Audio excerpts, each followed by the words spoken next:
Chapter 1. The Discovery. Arthur Weasley could have gone home 3 hours ago. Should have, really, if he'd had any sense left after the day he'd endured. The stack of incident reports on his desk had only grown taller since morning, each one documenting another cursed object that had somehow found its way into Muggle hands. A teapot that screamed whenever someone tried to pour from it. A mirror that showed the viewer's worst fears instead of their reflection. A garden gnome that bit anyone who came within 3 feet of it and wouldn't let go. The Ministry's misuse of Muggle Artifacts Office was supposed to prevent exactly these sorts of incidents. But Arthur was beginning to think it was like trying to hold back the ocean with a tea strainer. For every cursed object they confiscated, 2 more seemed to appear in car boot sales and charity shops across Britain. It was maddening work, made worse by the fact that most of his colleagues seemed to think it was beneath them. Arthur rubbed his eyes and glanced at the clock on his desk. 11:30. Molly would be asleep by now, probably with a cup of cold tea on the nightstand, and one of her romance novels splayed open across her chest. The children would be long settled, even the twins, though knowing Fred and George, they were likely awake, plotting some elaborate prank that would give him grey hairs by morning. He should go home. He wanted to go home. But there was something about this latest case that nagged at him. A cursed music box that had been found in a Muggle primary school. The teacher who'd opened it had been found 3 hours later, dancing in the staff room and unable to stop. It had taken 4 Ministry obliviators and a counter-curse from the Department of Magical Accidents and Catastrophes to sort it out. What bothered Arthur wasn't the incident itself, though that was troubling enough, but the music box's origins. According to the trace charm he'd performed, it had been created sometime in the 1940s, which meant it was old enough to be genuinely dangerous. Dark magic had a way of getting stronger with age, like wine, but considerably less pleasant. The problem was that cursed objects from that era didn't just appear in Muggle schools by accident. Someone had to have placed it there deliberately, and Arthur couldn't shake the feeling that it was connected to the other incidents they'd been investigating. Too many coincidences, too many objects turning up in places where they could do the most harm. Arthur pushed back from his desk and gathered up the reports, sliding them into his battered leather briefcase. Tomorrow he'd speak to Kingsley Shacklebolt about increasing security measures. Tonight, he just needed to get home before Molly started worrying. The corridors of the Ministry were eerily quiet at this hour, lit only by the occasional torch flickering in its bracket. Arthur's footsteps echoed off the stone walls as he made his way toward the lifts. But when he reached them, he found a handwritten sign taped to the doors. Out of order. Maintenance until 6 a.m. Arthur sighed and turned back toward the stairwell. It would mean a longer walk, but he could use the exercise after sitting hunched over paperwork all day. He climbed the stairs 2 at a time, his knees protesting only slightly, and emerged into the Ministry's main entrance hall. The visitors' entrance would be sealed for the night, which meant his only option was the staff entrance around the back of the building. Arthur had used it before, when working late, though never quite this late. It opened onto a narrow alley that connected to Whitehall, not the most picturesque route home, but it would do. Arthur pushed open the heavy door and stepped out into the October night. The air was crisp and clean after the stuffiness of the Ministry building, carrying the scent of autumn leaves and distant chimney smoke. He pulled his coat tighter around himself and started down the alley, his breath forming small clouds in the cold air. That was when he heard it. A soft sound, barely audible over the distant hum of London traffic. A whimper, perhaps, or a sigh. Arthur stopped walking and listened, wondering if he'd imagined it. The sound came again, definitely human, definitely in distress. Arthur turned toward the source of the noise and found himself looking at a large rubbish bin tucked against the side wall of a neighboring building. The bin was overflowing with garbage bags and discarded boxes, but there was something else there, something that didn't belong. A child. A boy, no more than 10 or 11 years old, was curled up behind the bin, using a torn cardboard box as a makeshift shelter. His clothes were filthy and too large for his thin frame, hanging off him like hand-me-downs from someone twice his size. His hair was dark and messy, falling across his face as he shivered in the cold. Arthur's heart clenched. Without thinking, he approached slowly, the way he might approach an injured animal.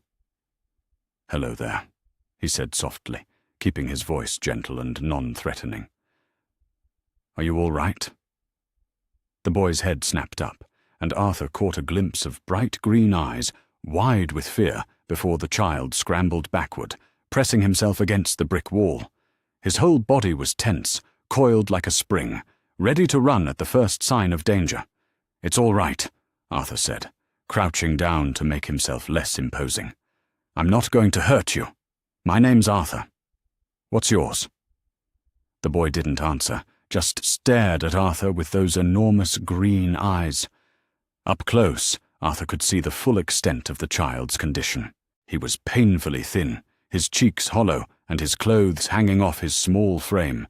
There was a fresh bruise on his cheek, purple and angry, and his lip was split. But it was the look in his eyes that made Arthur's chest tight with anger, the look of someone who expected pain from every adult he encountered. "You're hurt," Arthur observed, noting the way the boy favored his left arm. "And you're cold. When did you last have something to eat?"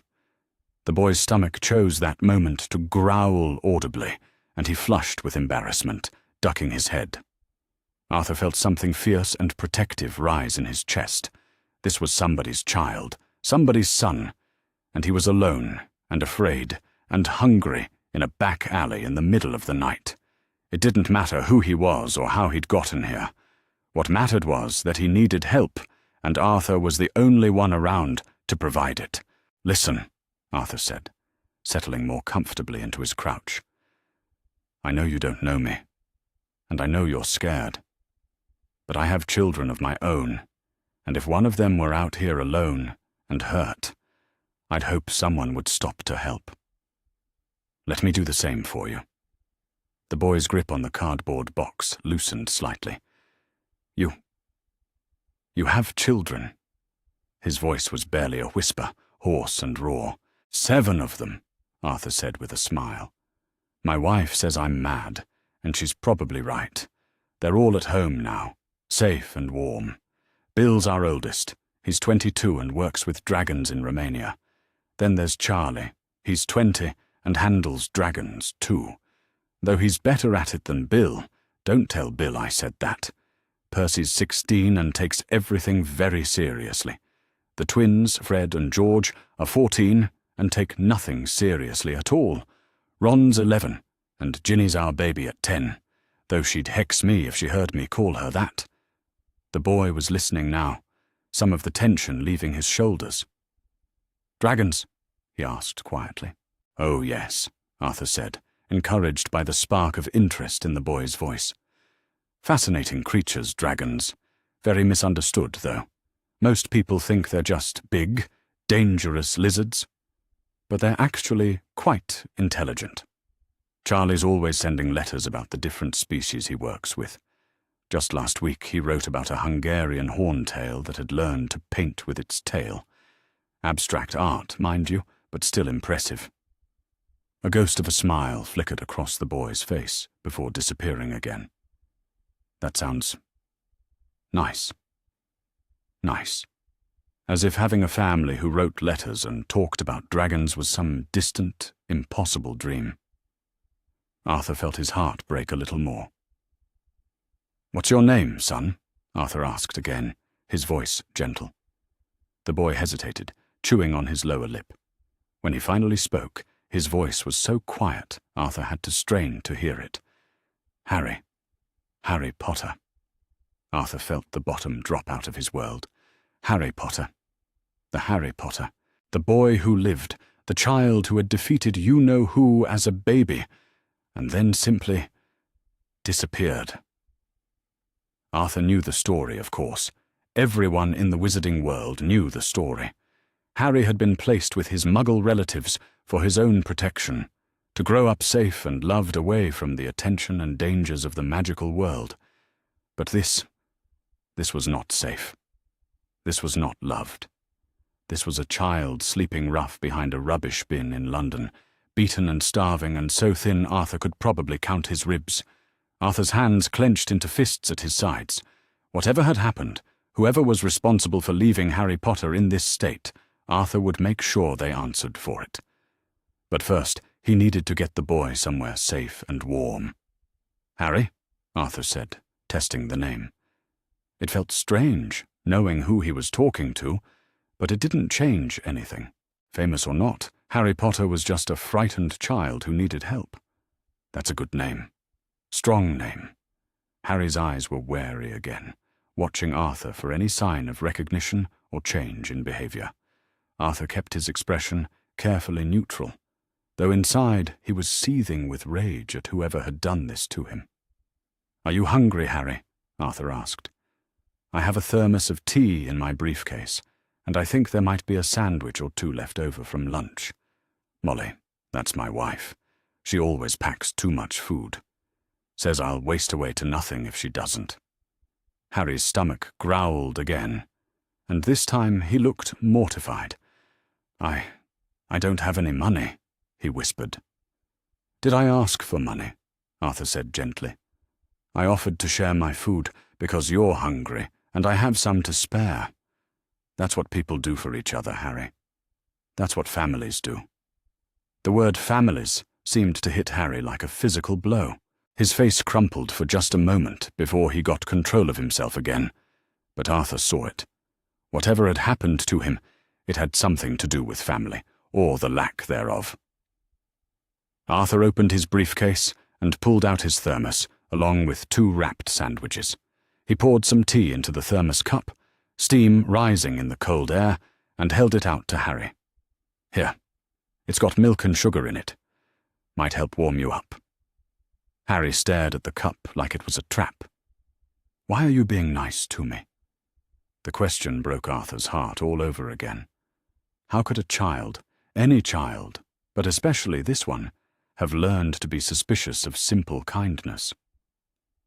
"Because you need someone to be nice to you," Arthur said simply, "and because it's the right thing to do." Harry reached out tentatively and took the cup, wrapping his small hands around it and holding it close to his chest. He didn't drink immediately, just let the warmth seep into his fingers. When he finally took a sip, he closed his eyes as if it were the most wonderful thing he'd ever tasted. Arthur unwrapped one of the sandwiches, ham and cheese, nothing fancy, and held it out. This time Harry took it without hesitation, though he still watched Arthur carefully as he ate. He devoured the sandwich in quick, desperate bites, like someone who wasn't sure when his next meal might come. "Slow down," Arthur said gently. "It's all right. There's more if you're still hungry." Harry forced himself to slow down, though Arthur could see it took effort. "How long have you been out here, Harry?" 3 days, Harry mumbled around a mouthful of sandwich. 3 days. A 10-year-old boy had been living on the streets of London for 3 days, and no one had noticed. No one had cared enough to stop and check on him. "Where did you come from?" Arthur asked. "Where's your family?" Harry's face shuttered closed. "Don't have one," he said flatly. Arthur knew that wasn't strictly true. Harry had relatives, the muggles he'd been placed with after his parents died. But the way Harry said it, the finality in his voice, suggested that whatever those relatives were, they weren't family in any way that mattered. "Everyone has someone," Arthur said carefully. "Not me." Harry's voice was bitter, far too bitter for a child his age. The Dursleys made that very clear. Dursleys. Arthur filed the name away, along with a promise to himself that he would be having words with whoever was responsible for monitoring Harry's placement. Serious words. "Did they hurt you, Harry?" Arthur asked quietly. Harry's hand went unconsciously to his bruised cheek, then dropped back to his lap. "It doesn't matter," he said, but his voice was shaking. They said I was a freak, and they were tired of pretending to care about me. They said I could go live on the streets where freaks belong." Arthur felt a wave of rage, so pure and hot it took his breath away. He had to clench his jaw to keep from saying something that would frighten Harry, had to remind himself that the boy needed comfort, not anger, even if that anger was on his behalf. They were wrong, Arthur said firmly. They were completely, utterly wrong. You're not a freak, Harry. You're a child, and you deserve to be safe and loved and cared for.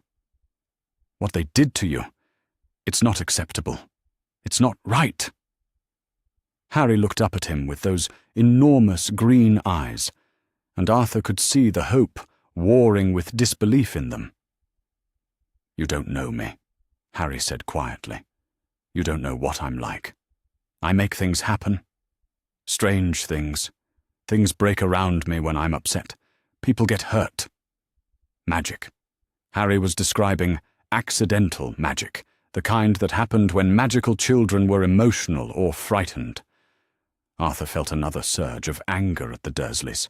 They'd clearly known Harry was magical and had punished him for it, made him feel like it was something wrong with him instead of something wonderful. Strange things happen around my children, too, Arthur said casually.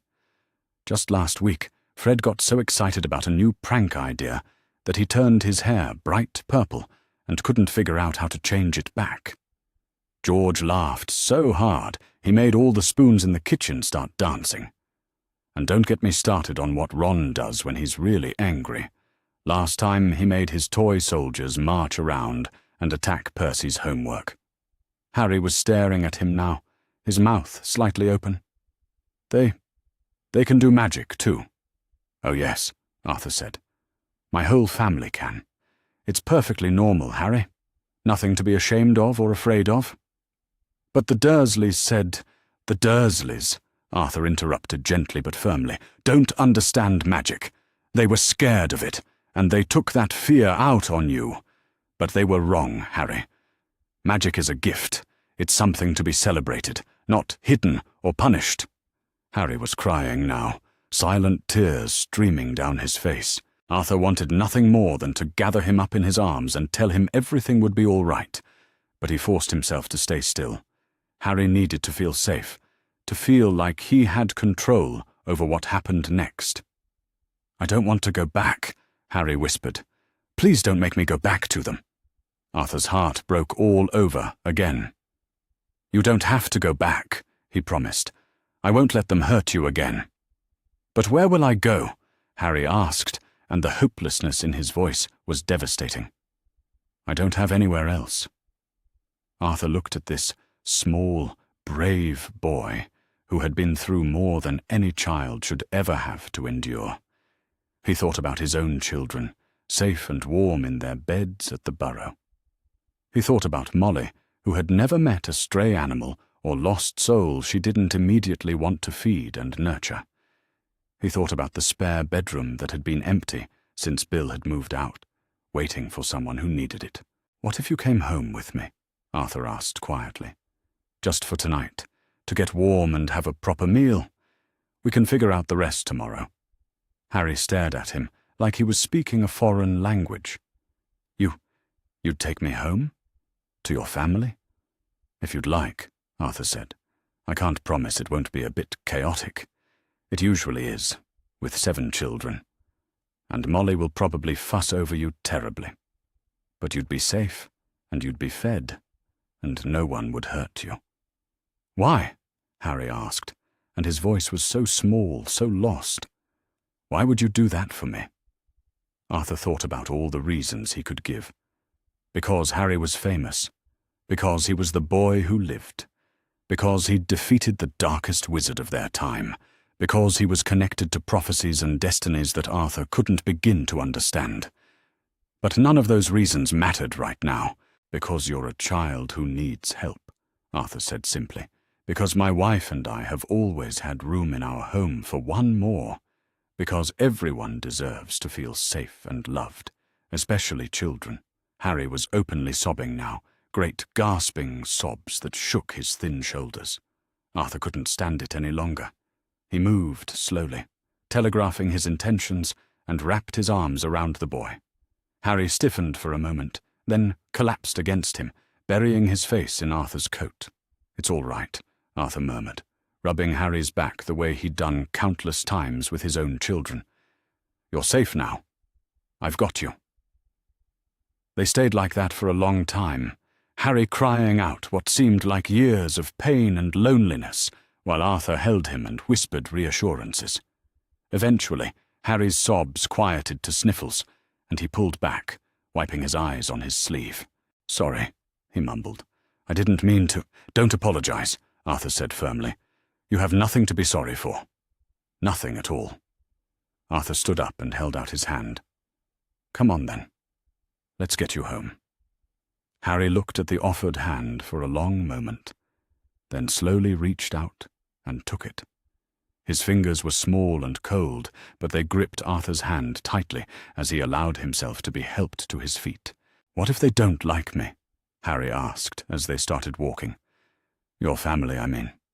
What if they don't want me there?" Arthur squeezed Harry's hand gently. "They'll love you," he said with absolute certainty. "Trust me on that. Molly's going to take one look at you and immediately start trying to feed you everything in the kitchen. The boys will probably want to show you their collections of various things. And Ginny, well, Ginny's going to want to adopt you as another brother immediately." "Another brother," Harry repeated quietly, as if testing how the words felt. "If you'd like," Arthur said. "We don't have to decide anything tonight. Tonight is just about getting you somewhere safe and warm." But even as he said it, Arthur knew there was no decision to make. Harry Potter might have walked into his life by chance, but Arthur was going to make sure he stayed. This boy, famous or not, magical or not, prophesied or not, belonged with people who would love him unconditionally. He belonged with the Weasleys. As they walked through the quiet streets of London toward the alley where Arthur could apparate them home, Harry's grip on his hand never loosened, and Arthur found himself already planning how to rearrange the spare room, already thinking about what Molly would say when he arrived home with another child to love. It was going to change everything, bringing Harry home. There would be complications, legal battles, questions from the ministry and from Dumbledore. There would be people who thought they knew better, who thought they had the right to decide where Harry belonged. But Arthur didn't care about any of that. All he cared about was the small hand in his and the trust it represented. Harry had chosen to come with him, had chosen to trust him, and Arthur would move heaven and earth before he'd let anyone take that trust for granted. They reached the apparition point, a narrow alley between two shops that was shielded from Muggle view. Arthur turned to Harry, who was looking around with curious eyes. "This might feel a bit strange the first time," Arthur warned, "like being squeezed through a very tight space. But it'll be over quickly, and then we'll be home." Harry nodded, still clinging to Arthur's hand. "Okay." Arthur wrapped his arm around Harry's shoulders and disapparated. They materialized in the lane outside the burrow, and Arthur immediately heard Harry's sharp intake of breath. The house rose up before them, all odd angles and added rooms, warm light spilling from the windows despite the late hour. Smoke was still rising from the chimney, and Arthur could see the shadow of someone moving around in the kitchen. "This is your house?" Harry asked in wonder. "This is home," Arthur confirmed. "Come on, let's see if we can get you settled without waking everyone up." But even as they approached the kitchen door, Arthur suspected that plan was doomed to failure. Molly always seemed to have an uncanny ability to sense when her family needed her, and tonight would be no different. Sure enough, the kitchen door opened before they reached it, and Molly appeared in the doorway, her hair in curlers and her dressing gown wrapped tightly around her.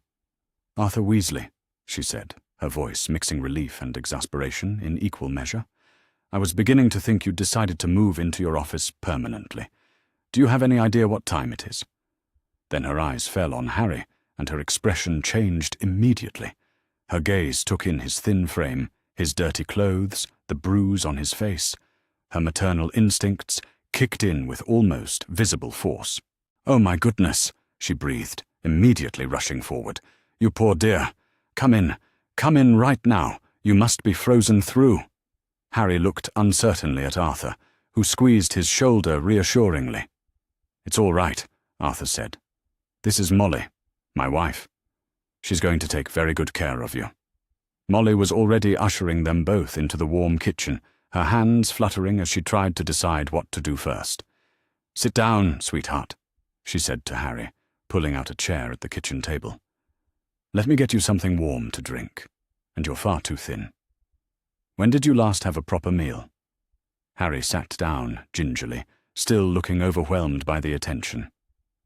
"Arthur gave me a sandwich," he said quietly. "A sandwich?" Molly looked scandalized.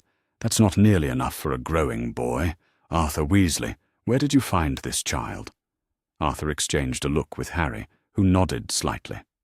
"Behind the ministry building," Arthur said carefully. "He's been on his own for 3 days." Molly's face went through several emotions: shock, anger, fierce protectiveness, before settling on determined maternal action. "Well, that ends right now," she declared. "What's your name, dear?" "Harry," Harry said softly. "Harry Potter." Molly went very still. Arthur could see the recognition dawning in her eyes, followed immediately by even fiercer protectiveness. She knew exactly who Harry Potter was, and she knew what it meant that he was sitting in her kitchen, bruised and hungry and alone. "Harry Potter," she repeated quietly.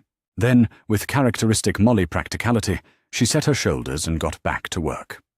"Well then, Harry Potter, you're going to have some hot chocolate and something to eat, and then we're going to get you cleaned up and into a proper bed. Arthur, go wake the boys and tell them to clear some space in Ron's room." "Actually," Arthur said, "I thought we might use Bill's old room. Give Harry some space of his own." Molly looked at Harry, who was following the conversation with wide eyes. "Would you like that, dear? A room of your own?" Harry looked like he couldn't quite believe what he was hearing. Yes. Please. If it's not too much trouble." "No trouble at all," Molly said firmly. "It's what families do for each other." There was that word again. Family. Harry's eyes filled with tears again, but these were different tears. These were tears of hope, of belonging, of finally finding the thing he'd been searching for without even knowing it. Arthur sat down at the table next to Harry and watched his wife bustle around the kitchen, already completely focused on making Harry feel welcome and loved. This was why he'd fallen in love with her all those years ago. Her capacity to see someone in need and immediately, instinctively, unconditionally open her heart and her home. "So," Molly said, as she set a steaming mug of hot chocolate in front of Harry, "tell me about yourself, dear. What do you like to do? What are your favorite subjects in school?" Harry wrapped his hands around the mug, savoring the warmth. I don't really go to school. The Dursleys said it was a waste of money on someone like me." Arthur saw Molly's jaw tighten dangerously. "Well," she said with forced cheerfulness, "we'll just have to make sure you get caught up, won't we? Percy's brilliant at tutoring. He'll have you ready for Hogwarts in no time." "Hogwarts?" Harry asked. "The school you'll attend when you turn 11, Arthur explained. "All magical children go there to learn how to use their abilities properly." "I'm going to learn magic?" Harry's voice was filled with wonder. "Oh, yes," Molly said, setting a plate of sandwiches and biscuits in front of him. "Lots of magic. You'll learn all about charms and transfiguration and potions and defense against the dark arts. You'll make friends and play Quidditch. That's a game played on flying broomsticks, and you'll discover just how special you really are. Special. Not freak, not burden, not unwanted. Special." Harry took a shaky breath and reached for a sandwich. "Thank you," he said quietly. "Both of you. I don't know how to repay." "None of that," Molly said briskly. "You don't repay family for loving you. You just love them back." Arthur watched Harry process this concept, saw the moment when it really sank in. Family. Love. Belonging. Things that should have been his birthright. Finally within his reach. Outside, the October wind rattled the windows of the burrow, but inside, in the warm kitchen filled with the smell of hot chocolate and the soft sounds of a mother fussing over a child who needed it, Harry Potter was finally, truly safe. And Arthur knew that no matter what came next, no matter who objected or what complications arose, he would fight with everything he had to make sure Harry stayed that way. Because that's what fathers did for their sons, even the ones they found sleeping behind rubbish bins in the middle of the night. Chapter 2. The decision. The hot chocolate was the most wonderful thing Harry had ever tasted. He held the mug with both hands, feeling the warmth seep through the ceramic into his cold fingers, and tried to make each sip last as long as possible.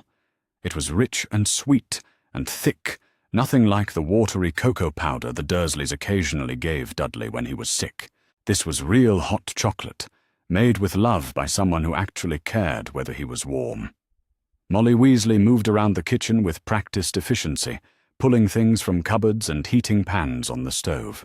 She was smaller than Harry had expected somehow, given the commanding presence she projected. But there was something about her that made him feel safe.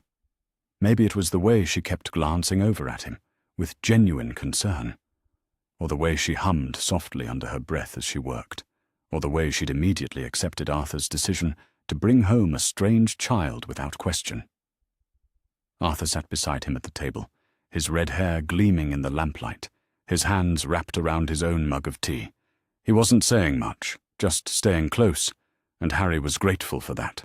Too many words right now might shatter whatever fragile magic was keeping him here, in this warm kitchen, with these kind people who didn't seem to want anything from him except to make sure he was all right.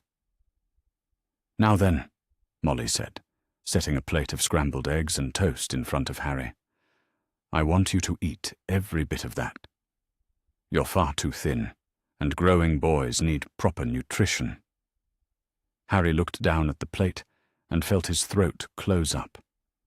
There was so much food, more than the Dursleys usually gave him in a week. The eggs were fluffy and golden, dotted with herbs from what must be Molly's garden. The toast was thick and buttered, cut into neat triangles. It was a meal made with care, made for him. I can't, Harry started, then stopped. How could he explain that accepting this much kindness felt dangerous? That every good thing in his life had eventually been taken away, usually with interest? "You can't what, dear?" Molly asked gently, settling into the chair across from him. "I can't pay you back," Harry whispered. "For the food, for letting me stay. I don't have any money, and I can't do much work because I'm small. And I know it costs money to feed people, and I don't want to be a burden, and—" "Harry." Arthur's voice was quiet but firm. "Look at me." Harry raised his eyes reluctantly, expecting to see annoyance or calculation, the look adults got when they realized exactly how much trouble he was going to be. Instead, he saw the same gentle kindness that had first made him trust Arthur enough to follow him. "You don't owe us anything," Arthur said clearly. "Not money, not work, not payment of any kind. We're not keeping a ledger, and we're not going to present you with a bill in the morning. This is what families do for each other. They take care of each other because they want to, not because they expect something in return." "But I'm not family," Harry said, the words coming out smaller than he'd intended. I'm nobody." The silence that followed was so complete, Harry could hear the grandfather clock ticking in the next room.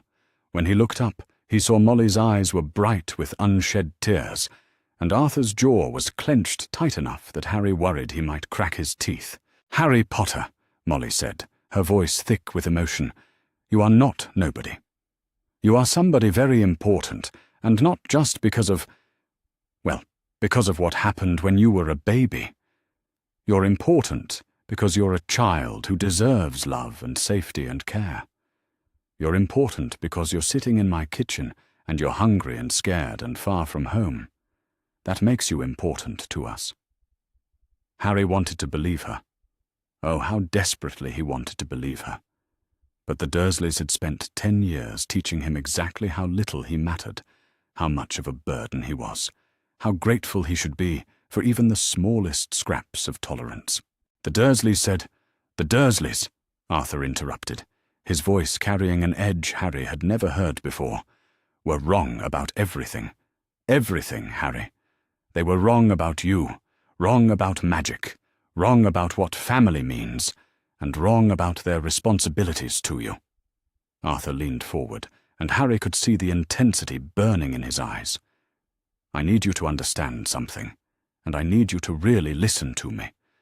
What they did to you, leaving you on the streets, calling you names, hurting you, none of that was your fault. None of it was because of anything you did or didn't do. It was because they were cruel, small-minded people who took their fears and prejudices out on a child who couldn't defend himself. But the strange things," Harry started, "are completely normal for a child with magical abilities," Molly said firmly. "Every magical child has accidental magic when they're young. Every single one. My Bill once turned his porridge into butterflies when he was upset about having to eat it. Charlie accidentally charmed all the garden gnomes to march in formation when he was angry about Percy breaking his toy dragon. The twins, well, let's just say, they kept us very busy with their accidental magic. Fred once made all the windows in the house sing opera for 3 hours straight," Arthur added with a slight smile. "We couldn't figure out how to stop it. Had to call in a specialist from the ministry. And Ron turned his teddy bear bright orange one time when Ginny tried to take it away from him," Molly continued. "It took months for the colour to fade. The point is, Harry, what you can do isn't wrong or frightening or freakish. It's wonderful. It's a gift." Harry stared at them both, trying to process this information. "You really don't think I'm a freak?" "I think," Arthur said slowly, "that you're a brave, intelligent boy who's been through things no child should ever have to face. I think you're probably kinder and more resilient than you have any right to be, given how you've been treated. And I think that anyone who would call you a freak is a fool who doesn't deserve to have you in their lives." The tears came without warning, hot and fast and unstoppable. Harry tried to wipe them away, embarrassed by his inability to control himself, but they just kept coming. All the loneliness and fear and desperate hope he'd been carrying for so long seemed to pour out of him at once. Molly was around the table and gathering him into her arms before he could even think to pull away. She smelled like vanilla and cinnamon and something warm and safe that Harry couldn't identify. Her arms were soft and strong, and she held him like she meant it, like she actually wanted to comfort him rather than just going through the motions. "It's all right, sweetheart," she murmured, rubbing his back in slow, soothing circles. "Let it all out. You're safe now. You're with people who care about you." Harry sobbed against her shoulder, 10 years of hurt and rejection and desperate longing finally finding release. He cried for all the times he'd been locked in his cupboard, for all the meals he'd missed, for all the birthdays and Christmases that had passed without acknowledgement. He cried for the parents he'd never known, and the family he'd never had, and the love he'd convinced himself he didn't deserve. And through it all, Molly held him and murmured soft reassurances, while Arthur sat quietly nearby, a steady, protective presence that made Harry feel safer than he ever had in his life. When the tears finally slowed, Harry found himself still wrapped in Molly's arms, his face buried in her shoulder. He felt wrung out and exhausted, but also somehow lighter, as if crying had released some of the poisonous weight he'd been carrying. "Better?" Molly asked softly. Harry nodded, not quite ready to pull away from her warmth yet. "Sorry," he mumbled. "I didn't mean to cry all over you." "Oh, sweetheart," Molly said, her voice thick with emotion. "Never apologize for crying when you need to, and never apologize for needing comfort. That's what I'm here for." She loosened her hold enough to look at his face, reaching up to smooth his messy hair away from his forehead. "Now, I think we need to get some proper food into you. and then get you settled for the night. Tomorrow will be soon enough to figure out everything else." Harry reluctantly pulled back from her embrace and returned to his seat. The scrambled eggs had gone cold while he was crying, but Molly whisked the plate away and had fresh, hot eggs ready within minutes. This time, Harry ate without hesitation, too hungry and emotionally drained to worry about the implications of accepting their kindness. The food was wonderful, better than anything he'd ever tasted. The eggs were creamy and rich, seasoned with herbs he couldn't identify. The toast was perfectly golden, spread thick with real butter. There was also a glass of milk, cold and sweet, and Harry drank it down like a man dying of thirst.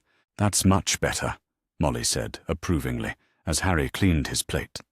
"Now, Arthur mentioned that you've been on your own for 3 days. Where have you been sleeping?" Harry shifted uncomfortably. "Different places.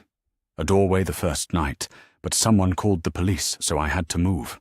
A park bench the second night, but it rained. Behind that rubbish bin was actually one of the better spots I'd found." Arthur's hands clenched into fists on the table. 3 nights sleeping rough, a 10-year-old boy, alone on the streets of London. His voice was carefully controlled, but Harry could hear the rage simmering beneath the surface. "I'm all right," Harry said quickly, worried that Arthur might be angry with him for being so much trouble. "I mean, I wasn't hurt or anything, just cold and hungry." "Just cold and hungry," Arthur repeated, and there was something dangerous in his voice. Just a child, abandoned by the people who were supposed to protect him, left to fend for himself in one of the largest cities in the world. Molly reached across the table and placed her hand over Arthur's clenched fist. "We'll deal with the Dursleys later," she said quietly. "Right now, our priority is making sure Harry feels safe and welcome here." Arthur took a deep breath and nodded, forcing his hands to relax. "You're right, of course. I'm sorry, Harry. I'm not angry with you. I'm furious with the people who put you in that situation. But that's not your concern." "What will happen to me?" Harry asked, the question that had been burning in him all evening finally spilling out. "I mean, I can't stay here forever. I know that. But I can't go back to the Dursleys, and I don't have anywhere else to go, and—" "Harry," Molly interrupted gently, "take a breath." Harry forced himself to stop talking and breathe. The panic was starting to build again, the familiar fear that this kindness was temporary, that tomorrow he'd be back on the streets or worse, back with the Dursleys. "Here's what's going to happen," Arthur said calmly. "Tonight, you're going to sleep in a proper bed, in a safe house, with people who care about you. Tomorrow, we're going to have breakfast together as a family, and then we're going to figure out the next steps. But whatever those next steps are, they're not going to involve sending you back to people who hurt you." "But don't you have to check with someone first?" Harry asked. "The government or whoever's in charge of where children live?" Arthur and Molly exchanged a look that Harry couldn't quite interpret. "Harry," Arthur said carefully, "how much do you know about the magical world? About how our society works?" "Nothing, really," Harry admitted. "I didn't even know magic was real until tonight. Well, I knew something strange happened around me sometimes, but the Dursleys said it was just me being freakish." Molly made a soft, angry sound at that. But Arthur continued, "The magical world has its own government, separate from the Muggle, that is, non-magical authorities. And there are specific laws about how magical children are placed and cared for." Something in Arthur's tone made Harry nervous. "What kind of laws?" "Well," Arthur said, choosing his words carefully. "Normally, when magical children need new guardians, there's a process. Applications, background checks, home visits. It's all very thorough and proper." "But," Harry prompted, sensing there was more. "But you're not exactly a normal case," Molly said gently. "You're rather, well, famous in our world. There will be people who think they have the right to make decisions about where you live and who you live with. Harry felt cold dread settling in his stomach. "And they'll make me go back to the Dursleys?" "Over my dead body," Arthur said, with such quiet intensity that Harry actually believed him. "Arthur's right," Molly said firmly. "Whatever it takes, whatever we have to do, you're not going back to people who abuse you. That's a promise." "But what if the magical government says I have to?" Harry asked. "What if they have laws that say I belong with the Dursleys?" Arthur leaned forward, his expression serious. "Then we'll fight those laws. And if we can't change them fast enough, we'll find another way to keep you safe. I won't let bureaucracy and politics trump the safety and well-being of a child. Not ever." Harry stared at him, trying to process what he was hearing. "You'd fight the government. For me." "I'd fight anyone who tried to hurt you," Arthur said simply. "That's what fathers do for their sons." The words hung in the air between them, heavy with meaning. Sons. Arthur had called him a son. "You don't even really know me," Harry whispered. "I know enough," Arthur replied. "I know you're brave. It takes courage to survive what you've survived. I know you're kind. You were worried about being a burden to people you'd just met.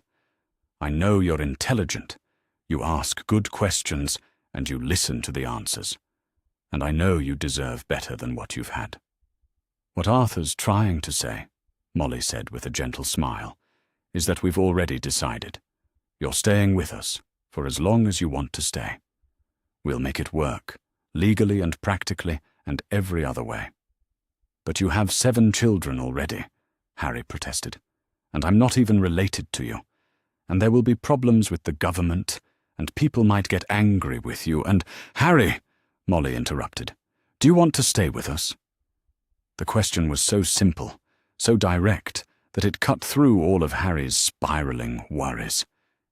Did he want to stay? In this warm kitchen, with these people who looked at him like he mattered? Who fed him without counting the cost and held him when he cried, and called him son like they meant it? "Yes," he whispered. "More than anything." "Then that's settled," Molly said briskly. "The rest is just details, and we'll work out the details as we go." "What about your other children?" Harry asked. "What if they don't want me here? What if they think I'm taking up space that should be theirs?" Arthur chuckled softly. "Harry, my children have been begging for another sibling for years. Molly and I keep telling them 7 is quite enough, but they're convinced we should adopt every stray animal and lost soul in Britain. When they meet you, they're going to be over the moon. Especially Ron," Molly added. "He's closest to your age, and he's been saying for months that it's not fair Percy gets to be superior about being older when Ron doesn't have anyone younger to be superior to." Despite everything, Harry found himself smiling a little at that. "And they won't mind that I'm famous?" "Oh, they'll probably ask you about it," Arthur said honestly. "They're curious children, and they've grown up hearing the story of Harry Potter just like every other magical child. But they've also grown up in a house where everyone is valued for who they are, not what they've done or what's expected of them. Once the initial excitement wears off, you'll just be their brother, Harry. Brother." Harry had never been anyone's brother before. "What happens tomorrow?" he asked. "Tomorrow," Molly said, rising from her chair. "You sleep in. Then you have a proper breakfast with the family. Then we'll introduce you to everyone properly and start figuring out how this is all going to work." She moved to the kitchen window and peered out into the darkness. "It's past midnight now, and you look ready to fall over. Let's get you settled." Arthur stood as well, stretching. "Come on, Harry. Let me show you to your room." Harry followed them up the narrow, winding stairs of the burrow, his legs shaky with exhaustion and emotional overwhelm. The house was quiet around them, but it was a comfortable quiet, the kind that spoke of a family sleeping peacefully rather than the tense silence Harry was used to from Privet Drive. Arthur led him down a hallway lined with family photographs, pictures that moved and waved, which should have been startling but somehow just felt magical and wonderful. He stopped outside a door halfway down the hall. "This was Bill's room," Arthur said, pushing the door open and lighting a lamp with a tap of his wand. "He moved out 2 years ago when he started his job with Gringotts, but we've kept it ready just in case." The room was small but cozy, with a narrow bed covered in a warm quilt, a desk by the window, and a wardrobe against one wall. There were still a few books on the shelves, and a couple of Quidditch posters on the walls. It was clearly a room that had been loved and lived in, but it felt welcoming rather than intrusive. "It's perfect," Harry said softly. Molly bustled in behind them, carrying a stack of clean pajamas and towels. "These should fit well enough for tonight," she said, setting them on the bed. "Tomorrow we'll see about getting you some proper clothes of your own." "I can't take someone else's clothes," Harry protested weakly. "They're Bill's old things," Molly said firmly. "He's much too big for them now, and they've just been sitting in storage. It's not charity, Harry. It's just practical. Besides, that's what families do. We share what we have." She leaned down and kissed his forehead, such a natural, motherly gesture that Harry's breath caught. "Sleep well, sweetheart. If you need anything during the night, anything at all, our room is just down the hall. Don't hesitate to wake us." "Thank you," Harry managed. "For everything. I don't know how to—" "You don't need to say anything," Arthur said quietly. "Just rest. Tomorrow is a new day, and you're going to love it here." They left him alone then, closing the door softly behind them. Harry stood in the middle of the room for a long moment, trying to convince himself that this was real, that he wasn't dreaming or hallucinating from hunger and exhaustion. The pajamas were soft and clean, smelling faintly of lavender. The bed was firm but comfortable, with sheets that had been dried in the sun and quilts that had been made with love.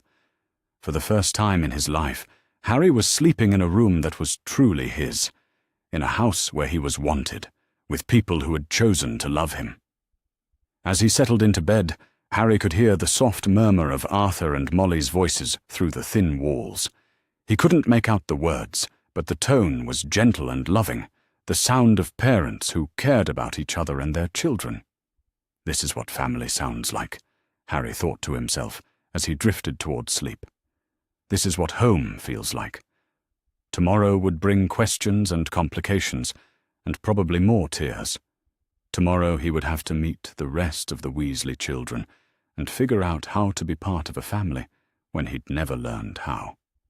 Tomorrow there would be decisions to make, and authorities to face, and a whole new world to navigate. But tonight, Harry Potter was safe and warm and loved.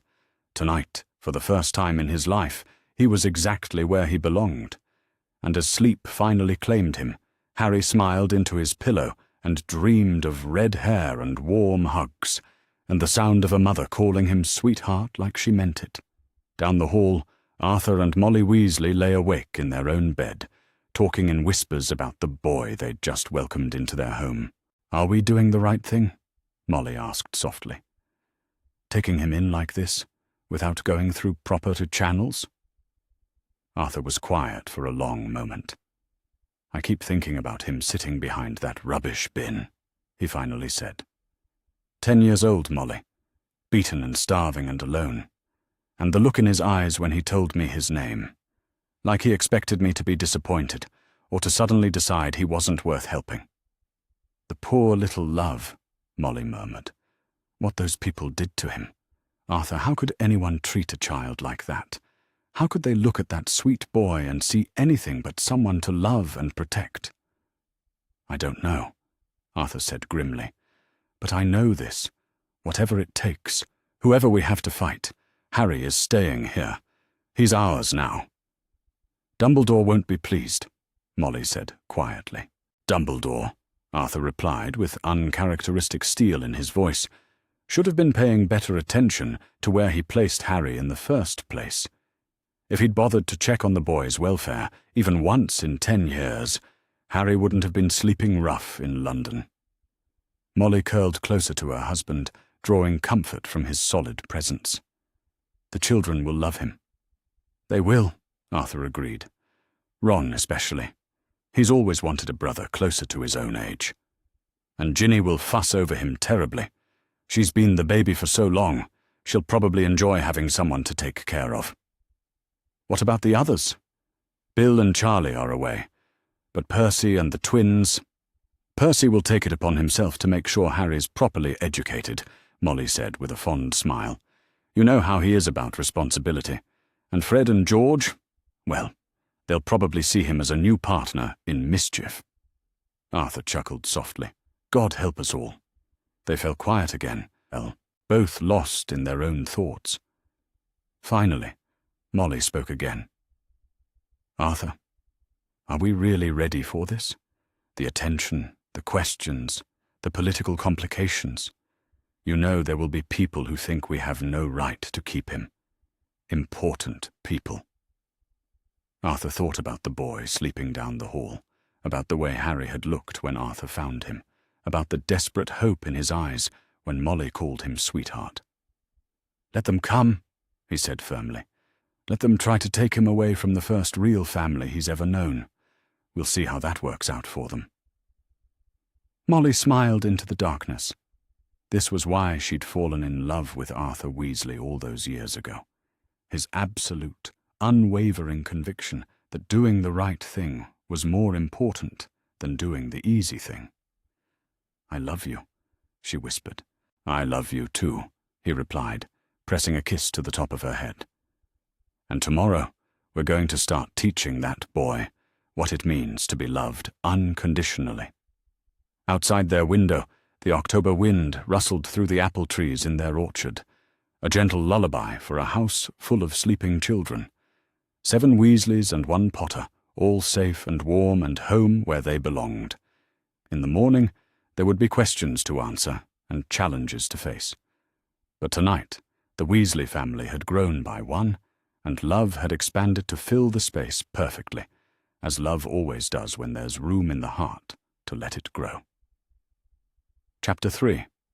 Finding His Place. Harry woke to the sound of voices drifting up through the floorboards. Not angry voices, not the harsh tones he was used to, but the gentle murmur of a family starting their day. Someone was laughing downstairs.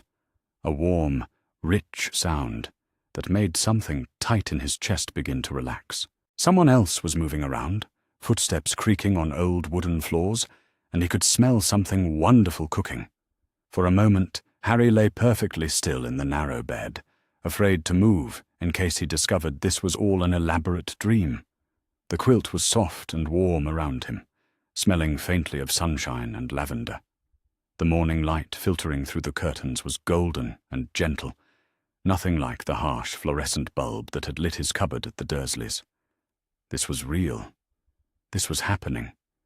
He was at the Burrow, with the Weasleys, and they'd told him he could stay. Harry sat up slowly, taking in his surroundings properly for the first time. In the panic and exhaustion of the night before, he'd barely noticed the details of the room. Now, in the soft morning light, he could see that it was clearly a space that had been lived in and loved. The desk by the window was scarred with ink stains and what looked like the marks of a quill that had been pressed too hard.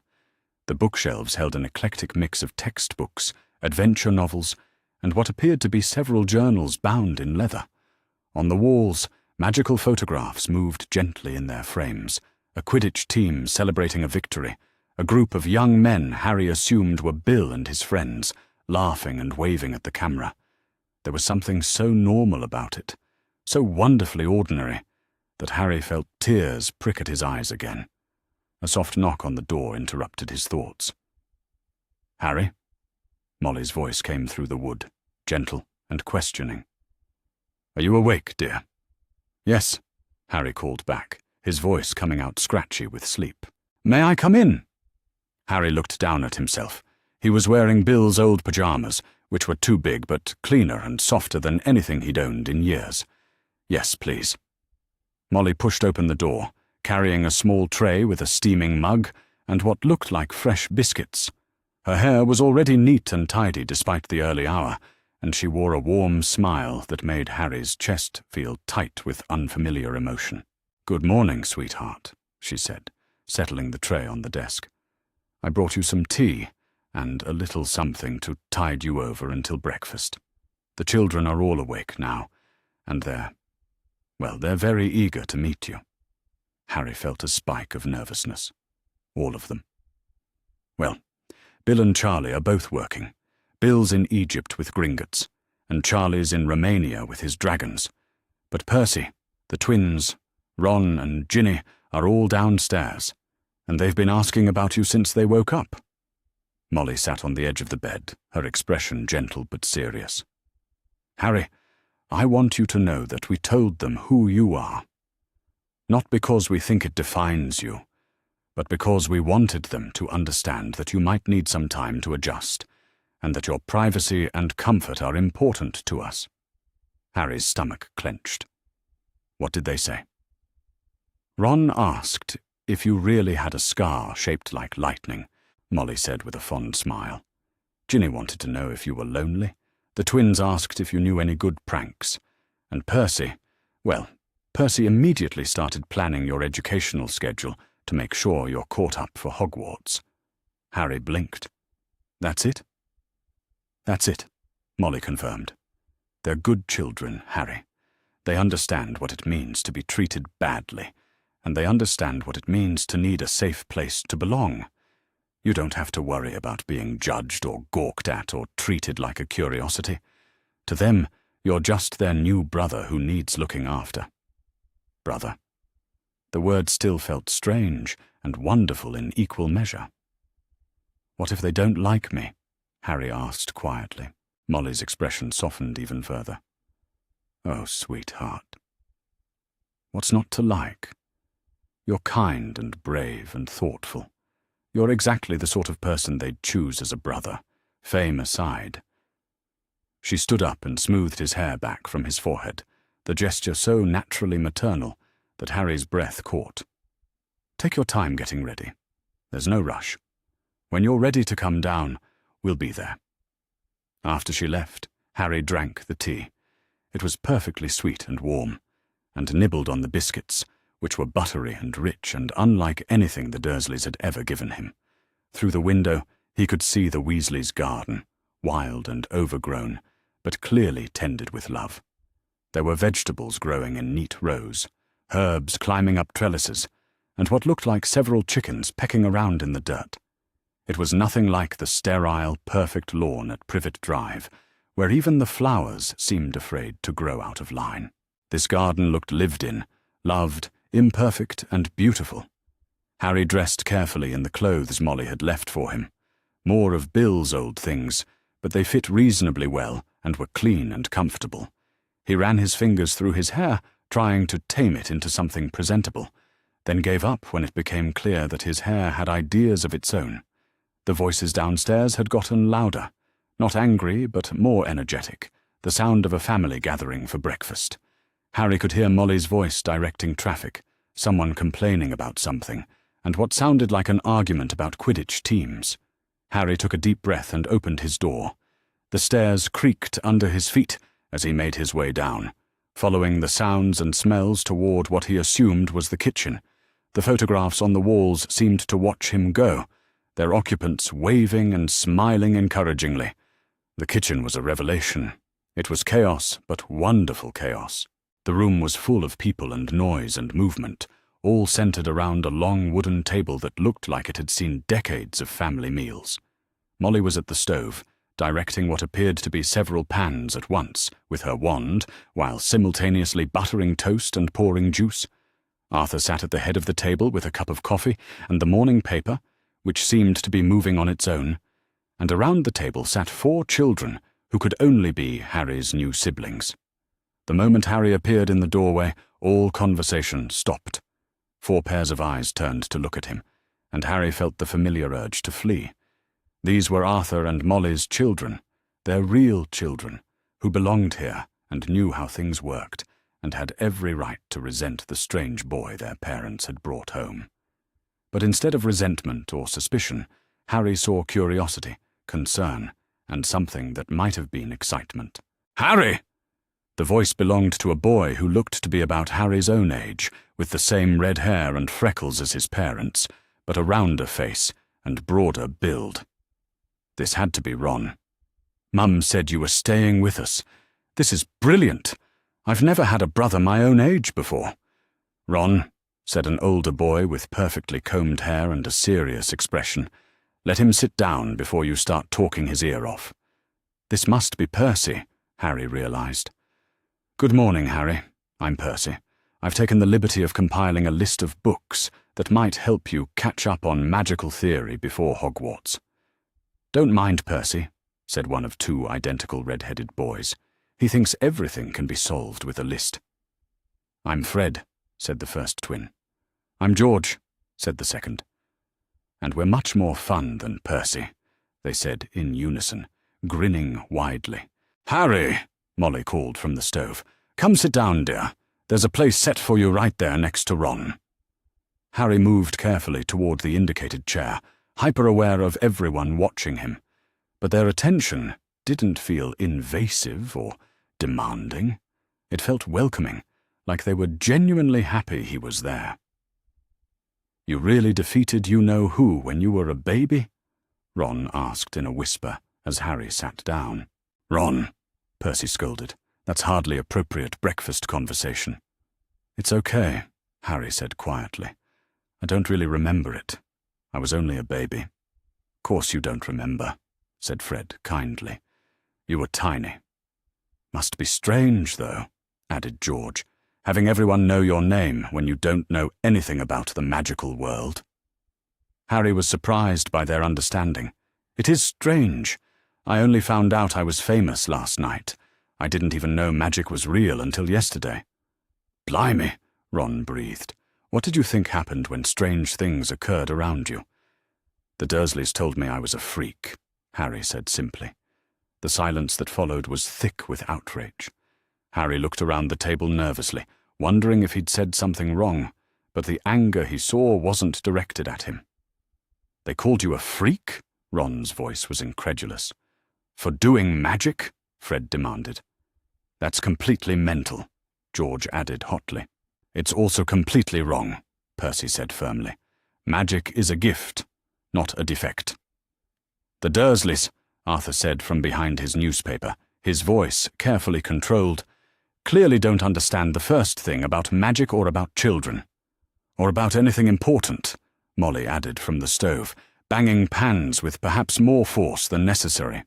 Harry felt something warm and fierce settle in his chest. These people, his new family, were angry on his behalf. They thought what had happened to him was wrong, and they weren't trying to minimize it or explain it away. "Well," Fred said with determined cheer, "you're here now, which means you can learn all about magic properly." "And about Quidditch," Ron added eagerly. "Do you know about Quidditch? It's the best sport in the world. You fly on broomsticks and try to catch this little golden ball called the snitch while avoiding bludgers that try to knock you off your broom." "Flying?" Harry asked, his eyes widening. "Oh, yes," George said with a grin. "Flying's brilliant. We'll have to teach you." "Not until he's settled in properly," Molly said firmly, levitating plates of eggs and bacon to the table. "And not until he's had some proper meals. He's far too thin." As if to emphasize her point, she set a plate in front of Harry that was piled high with more food than he'd normally see in a week at the Dursleys. Eggs scrambled with herbs, thick-cut bacon, fried tomatoes, toast dripping with butter, and a helping of what looked like fried potatoes. "I can't eat all this," Harry said weakly. "You'll eat what you can," Molly said, kindly but firmly. "And don't worry about the rest. Growing boys need proper nutrition, and you've clearly been without it for far too long." "Mum's right," Ron said, around a mouthful of toast. "You're really skinny. Are you sure you're 11? You look more like you're 8 or 9. "Ron!" Percy scolded again. "It's all right," Harry said. "I know I'm small for my age. The Dursleys, they didn't always remember to feed me." The silence this time was even more charged. Harry could see the twins exchange a look that promised violence, and Ron's face had gone red with anger. "They starved you?" Fred asked quietly. "Not exactly starved," Harry said quickly, not wanting to cause trouble. "Just, they had limited food, and Dudley needed to eat more because he's bigger." "That's not how families work," Percy said, his voice shaking with controlled fury. "Parents don't choose which children to feed properly. That's abuse, Harry." The word hung in the air like a curse. Harry had never heard anyone call it that before. The Dursleys had always made it clear that anything bad that happened to him was his own fault, that he was lucky they bothered to keep him at all. "They were my guardians," Harry said uncertainly. "They were supposed to take care of me." "And they failed," Arthur said firmly, folding his newspaper and giving Harry his full attention. "Catastrophically and inexcusably.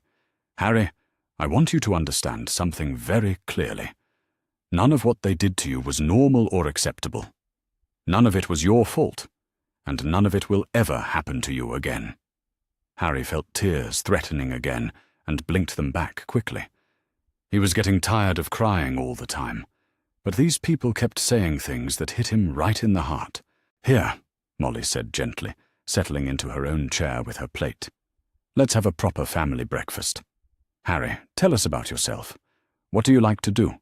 What are your favorite subjects?" I don't really know," Harry admitted. "I wasn't allowed to do better than Dudley at school, and I spent most of my time doing chores." "Doing chores?" Ron looked scandalized. "Like what kind of chores?" "Cooking, cleaning, gardening, laundry," Harry listed. "Whatever needed doing." "They made you do all the household work?" George asked incredulously. "While their own son did what exactly?" Fred demanded. "Watch television mostly," Harry said. "Played with his friends. Ate." The twins looked at each other and seemed to have an entire conversation without words. Harry had the distinct feeling that the Dursleys would not enjoy meeting Fred and George Weasley. "Well," Percy said with forced brightness, "that means you have excellent practical life skills. Very useful. But it also means you've missed out on exploring your own interests and talents." "We'll have to fix that," Ron declared. "You can try everything and see what you like. I bet you'd be brilliant at Quidditch. You've got the build for a seeker." "What's a seeker?" Harry asked. "The player who catches the snitch," Ron explained eagerly. "They have to be small and fast and good at spotting tiny details. The position wins or loses the game." "It's also the most dangerous position," Molly said pointedly. "Seekers spend the entire match being targeted by both teams." "That's what makes it exciting," Fred protested. "You'll love it," George agreed. "Maybe we should start with something less likely to result in injury," Percy suggested diplomatically. "What about reading? Do you enjoy books, Harry?" "I don't know," Harry said honestly. "I was never really allowed to read for fun. Just schoolwork." "Not allowed to read?" Ron looked personally offended. "That's barbaric." "We'll fix that too," Percy said with determination. "I have loads of books you might enjoy. Adventure stories, magical theory, histories of famous witches and wizards." "Don't overwhelm him, Percy," Molly warned. "I'm not overwhelming him, I'm educating him," Percy protested. "He needs to know about our world before he goes to Hogwarts." "He needs to feel safe and welcome first," Arthur said mildly. "The education can come gradually." Harry listened to them debate his future with a sense of wonder. These people were planning for him, thinking about what he might need and want and enjoy. They were taking his well-being seriously, as if his happiness actually mattered to them. "What about you?" he asked suddenly, interrupting Percy's detailed explanation of the Hogwarts curriculum. "What do you all like to do?" The question seemed to surprise them, as if they hadn't expected Harry to be interested in their lives. "I like rules," Percy said seriously. "Order, organization, proper procedures. I'm planning to work for the Ministry when I graduate." "We like chaos," Fred said cheerfully. "Mayhem," George added. "Creative disorder," they said together. "And pranks," Fred continued. "Lots and lots of pranks," George confirmed. "I like Quidditch," Ron said. "And chess, and food, and complaining about my brothers," "What about Ginny?" Harry asked, realizing he hadn't met the youngest Weasley yet. "Ginny's still asleep," Molly said fondly. "She's not much of a morning person. But she's lovely, very fierce and protective. She'll adore you." "She's also got a temper like you wouldn't believe," Ron added. "Don't make her angry. She once hexed a boy at school for pulling her hair, and he grew tentacles for a week." "Ronald!" Molly scolded, but she looked more proud than disapproving. Harry found himself smiling, actually smiling, for what felt like the first time in years. These people were so wonderfully, chaotically normal. They teased each other and argued about minor things and clearly loved each other desperately. This is what family looks like, Harry thought to himself. This is how it's supposed to work. As if reading his thoughts, Arthur reached over and ruffled Harry's hair. "Welcome to the family, son," he said quietly. "It's a bit mad, but it's ours." Son. There was that word again, and this time Harry didn't question it. He just let it settle into his heart and made room for it to grow. "Thank you," Harry said, and his voice was thick with emotion he didn't try to hide. "For everything. For letting me stay. For being kind to me. For wanting me." "Oh, sweetheart," Molly said, reaching across the table to squeeze his hand. "Of course we want you. You belong here now." "Besides," Ron said with a grin, "someone has to help me deal with all my mental brothers. I've been outnumbered for years." "Hey," Fred protested. "We're not mental," George added. "We're creative." "Same thing," Percy muttered. But he was smiling. Harry laughed, actually laughed, and the sound surprised him. When was the last time he'd laughed at something that wasn't cruel or at someone else's expense? When was the last time he'd been included in good-natured family teasing rather than being the target of it? The kitchen door creaked open, and a small girl with long red hair and bright brown eyes peered around it sleepily. She was wearing a nightgown covered in tiny dragons and clutching what looked like a stuffed unicorn. "Ginny!" Molly called warmly. "Come meet Harry." Ginny's eyes widened as she took in the scene. Her family gathered around the breakfast table with a new boy who clearly belonged there already. She approached slowly, suddenly shy. "This is Harry Potter, dear," Molly said gently. "He's going to be staying with us." "Forever?" Ginny asked in a small voice. "For as long as he wants to," Arthur confirmed. Ginny studied Harry seriously for a long moment, then nodded as if she'd made a decision. "Good," she said firmly. "We needed another one who's not completely mental." "Oi!" Ron protested. But he was grinning. Ginny climbed into the chair next to Harry and fixed him with an intense stare. "Do you really have a lightning bolt scar?" Harry pushed his hair back from his forehead, revealing the thin white scar. Ginny reached out one small finger and traced it gently. "Does it hurt?" she asked. "Not anymore," Harry said softly. "Good," Ginny said with satisfaction. "Scars shouldn't hurt. They should just be reminders that you survived something bad." The wisdom in her words, coming from a 10-year-old girl, made Harry's chest tight. "That's exactly right," he said. Ginny beamed at him. "Mum, can I show Harry my room after breakfast? And my collection of magical creatures?" "If Harry wants to see it," Molly said. "I'd love to," Harry said, and meant it. As the breakfast continued around him, with arguments about Quidditch teams, plans for the day, and the comfortable chaos of a large family, Harry felt something he'd never experienced before. He felt like he belonged somewhere, not as a burden to be tolerated or a problem to be solved, but as a valued member of something bigger than himself. The Weasleys included him in their conversations without making a big production of it. They asked his opinion on things and listened to his answers. They shared their food and their stories and their casual affection as if he'd always been part of the family. When Fred accidentally knocked over his pumpkin juice and it splashed onto Harry's plate, George immediately offered to share his breakfast, while Molly cleaned up the mess with a casual wave of her wand.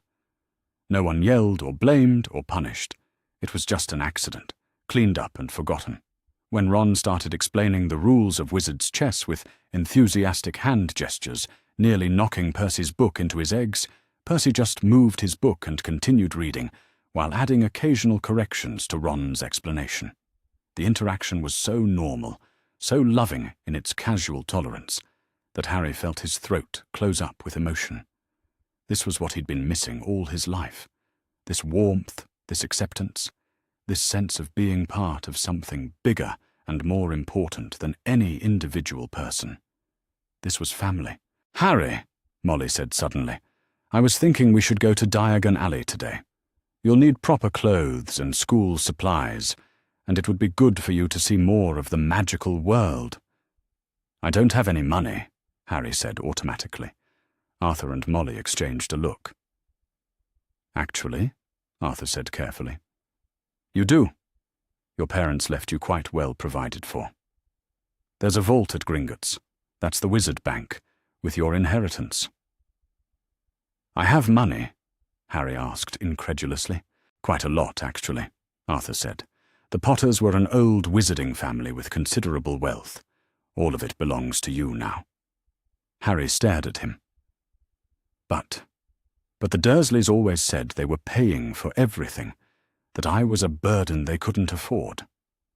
"The Dursleys," Molly said, with carefully controlled anger, "lied to you about that, just like they lied to you about everything else. So I could buy my own clothes, and books, and I wouldn't be taking your money. You could buy the entire store if you wanted to," Ron said enviously. "Harry, you're rich. But more importantly," Arthur said firmly, "you're family, and in this family, we take care of each other. Money or no money, you belong here." Harry nodded, overwhelmed by the magnitude of everything that had changed in less than 24 hours. Yesterday morning, he'd been sleeping in a cupboard, wondering when his next meal might come. Today, he was sitting at a breakfast table, surrounded by people who wanted him there, people who called him son and brother, like they meant it. "I'd like to go to Diagon Alley," he said quietly, "if you really don't mind taking me." "Mind?" Molly laughed. "Sweetheart, we've been looking forward to taking you shopping since the moment we decided you were staying. There's nothing a mother loves more than buying things for her children." Her children. Harry was one of her children now. As the family finished breakfast and began making plans for their day in Diagon Alley, Harry sat back and let the conversation wash over him. For the first time in his life, he was part of something warm and chaotic and wonderful. He had brothers who wanted to teach him about Quidditch and pranks and chess. He had parents who worried about him being too thin and wanted to buy him things. He had a little sister who already seemed determined to protect him. He had a family, and tomorrow he would wake up in his own room, in their house, and they would still want him there. And the day after that, and the day after that, Harry Potter had finally come home. Chapter 4. Finding His Place. The Flu Network was nothing like anything Harry had experienced in his short life.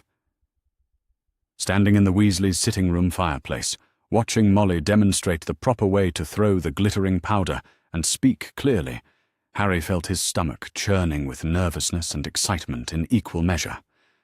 The green flames that erupted when she tossed the Flu powder looked completely unnatural, but everyone else treated it as perfectly normal. "Remember," Molly said, turning to address Harry directly, "speak very clearly. Diagon Alley. Don't mumble, don't rush, and whatever you do, don't let go of my hand." Arthur had suggested that Harry travel with Molly for his first time, rather than risk getting lost in the Flu system. The stories Fred and George had cheerfully shared about various mistravelled destinations had done nothing to calm Harry's nerves. "What happens if I say it wrong?" Harry asked, his voice smaller than he'd intended. "You'll end up somewhere you don't want to be," Ron said helpfully. "Last time I mispronounced it, I ended up in Nocturne Alley, and Dad had to come find me." "Ronald," Molly scolded, "you're not helping." "It's all right," Harry said quickly. "I'd rather know what could go wrong." Arthur smiled approvingly at that. "Very sensible attitude. Don't worry, Harry. Molly's travelled by Floo thousands of times. You'll be perfectly safe. Percy had already gone through, followed by the twins, who had disappeared into the green flames with their characteristic enthusiasm. Ron was bouncing on his toes, eager for his turn. "Ready?" Molly asked, extending her hand to Harry. Harry took a deep breath and nodded, slipping his hand into hers. Her fingers were warm and calloused from years of cooking and caring for her family, and they squeezed his gently. "Diagon Alley," Molly said clearly, and the world exploded into spinning green fire. Harry had expected it to hurt, or at least to be uncomfortable, but the sensation was more like being spun around very fast while tumbling through a warm, bright tunnel. He caught glimpses of other fireplaces flashing past, other homes and shops and buildings connected by this strange magical transportation system. Molly's hand in his was the only constant, the anchor that kept him from panicking as they spun through the flames. And then, suddenly, they were stumbling out of a fireplace in what appeared to be a pub, covered in soot, but perfectly intact.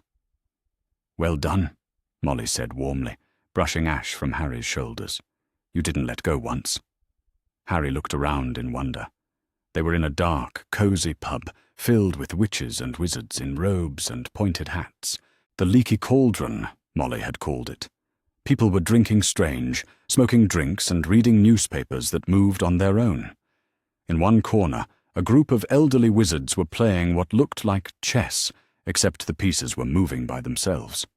"This way," Arthur said, appearing at Harry's elbow. "The entrance to Diagon Alley is through the back." They gathered their group, Percy looking serious and organized, the twins grinning with anticipation, Ron practically vibrating with excitement, and Ginny holding tight to Arthur's hand, and made their way through the pub. A few people looked up as they passed, and Harry thought he caught someone staring at him with particular interest, but Molly kept them moving steadily toward the back. The entrance to Diagon Alley was a blank brick wall in a small courtyard behind the pub. "Watch this," Ron whispered to Harry, as Arthur pulled out his wand and tapped a specific sequence of bricks. The wall began to move. The bricks shifted and rearranged themselves, creating an archway that opened onto the most incredible street Harry had ever seen. Diagon Alley stretched out before them, cobblestoned and winding, lined with shops that defied every law of physics Harry thought he knew. A telescope shop with instruments that moved on their own, tracking celestial bodies Harry couldn't see. A bookstore with volumes that fluttered their pages at passers-by. A cauldron shop displaying pots that stirred themselves. And everywhere, witches and wizards in colourful robes, going about their shopping as if this was the most normal thing in the world. "Magnificent, isn't it?" Arthur said, watching Harry's face with obvious pleasure.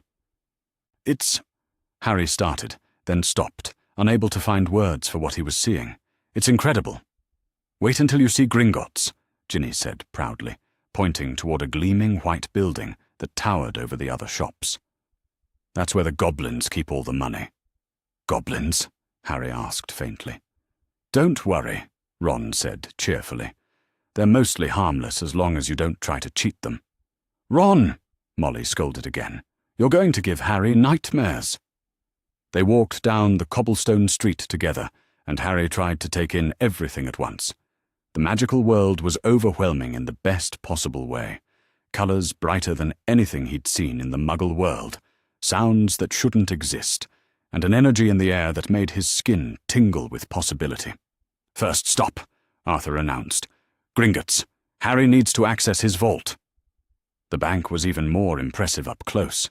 Gleaming white marble steps led up to bronze doors that were flanked by uniformed goblins. The doors themselves were engraved with a warning that made Harry's eyes widen. "Enter, stranger, but take heed of what awaits the sin of greed. For those who take, but do not earn, must pay most dearly in their turn." "Cheerful," Harry muttered, and Fred laughed. "That's nothing," George added. "You should see the curse-breaking department." Inside, Gringotts was all marble floors and crystal chandeliers, with goblins in smart uniforms working behind gleaming counters.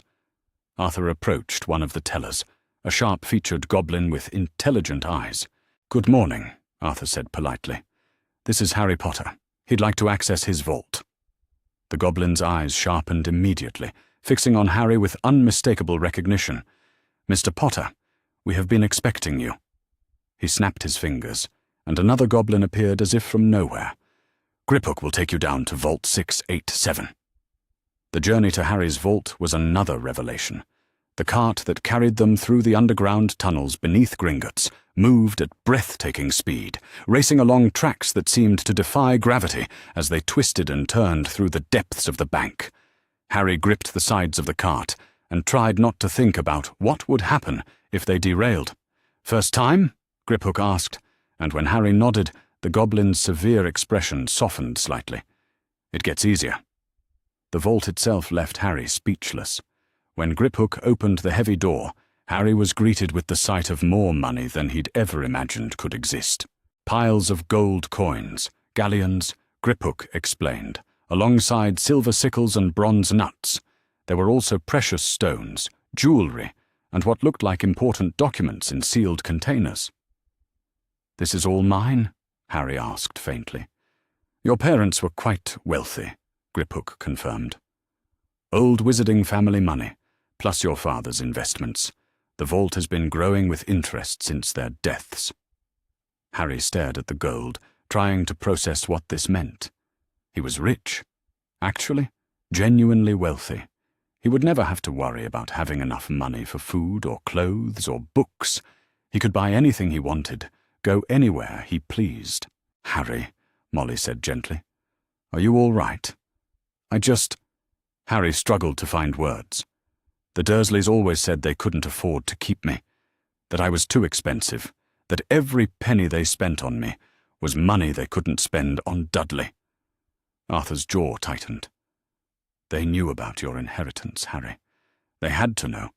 When magical children are placed with Muggle guardians, the guardians are informed of the child's financial status. They knew I had money and they still—" Harry's voice trailed off as the implications sank in. "They knew, and they let me think I was a burden anyway." "Some people," Griphook said with surprising gentleness, "find it easier to control children who believe they have nothing." Molly moved to Harry's side and put a protective arm around his shoulders. "Well, now you know the truth. You're not a burden. You never were a burden. And you never will be a burden. You have your own money, your own inheritance, and most importantly, you have a family who wants you regardless of what you can or cannot contribute financially." Harry leaned into her embrace gratefully. Everything he'd thought he knew about his life, about his place in the world, was being rewritten by these people who seemed determined to show him what love actually looked like. "Right then," Arthur said briskly, clearly trying to lighten the mood. "Let's get some money for shopping, and see about getting Harry properly outfitted for his new life." They filled a bag with galleons, sickles, and nuts, more money than Harry had ever held in his life, and made their way back up to the main level of Gringotts. The weight of the coins in the bag felt substantial and reassuring, but more important was the weight of understanding that came with it. He was not powerless. He was not dependent on the charity of others. He had options, resources, the ability to make his own choices.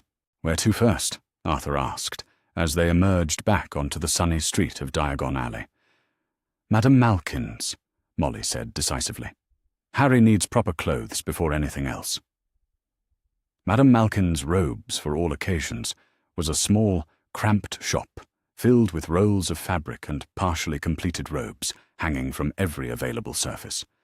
Madame Malkin herself was a small, smiling woman who took one look at Harry and immediately ushered him onto a platform in front of a mirror.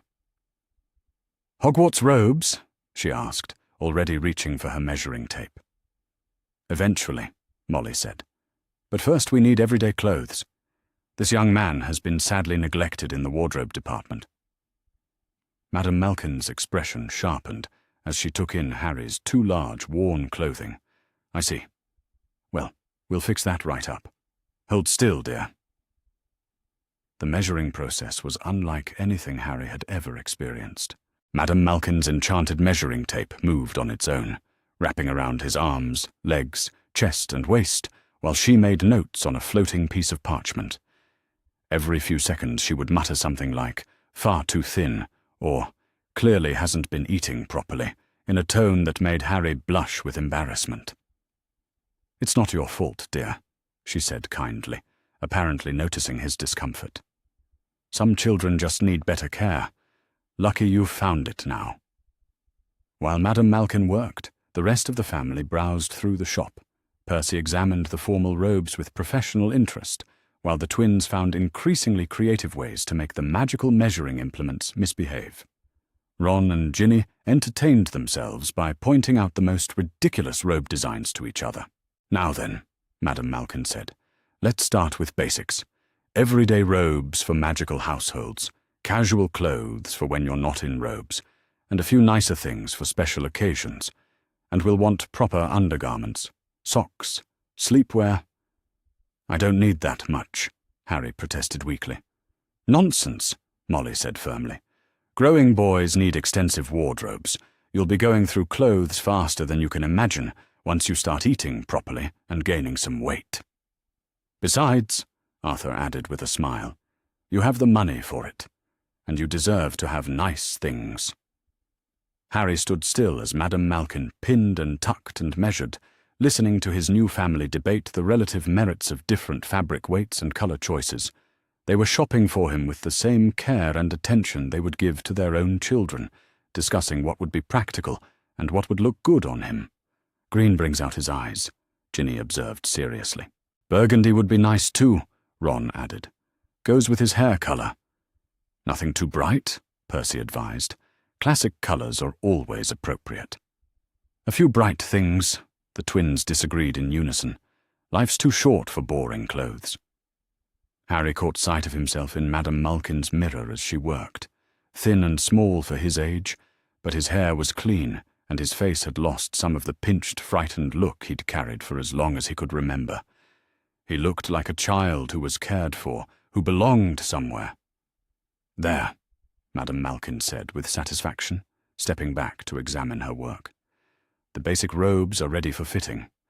Let's try this on." The robes were a deep blue colour that did indeed bring out his eyes, made of soft wool that felt luxurious against his skin.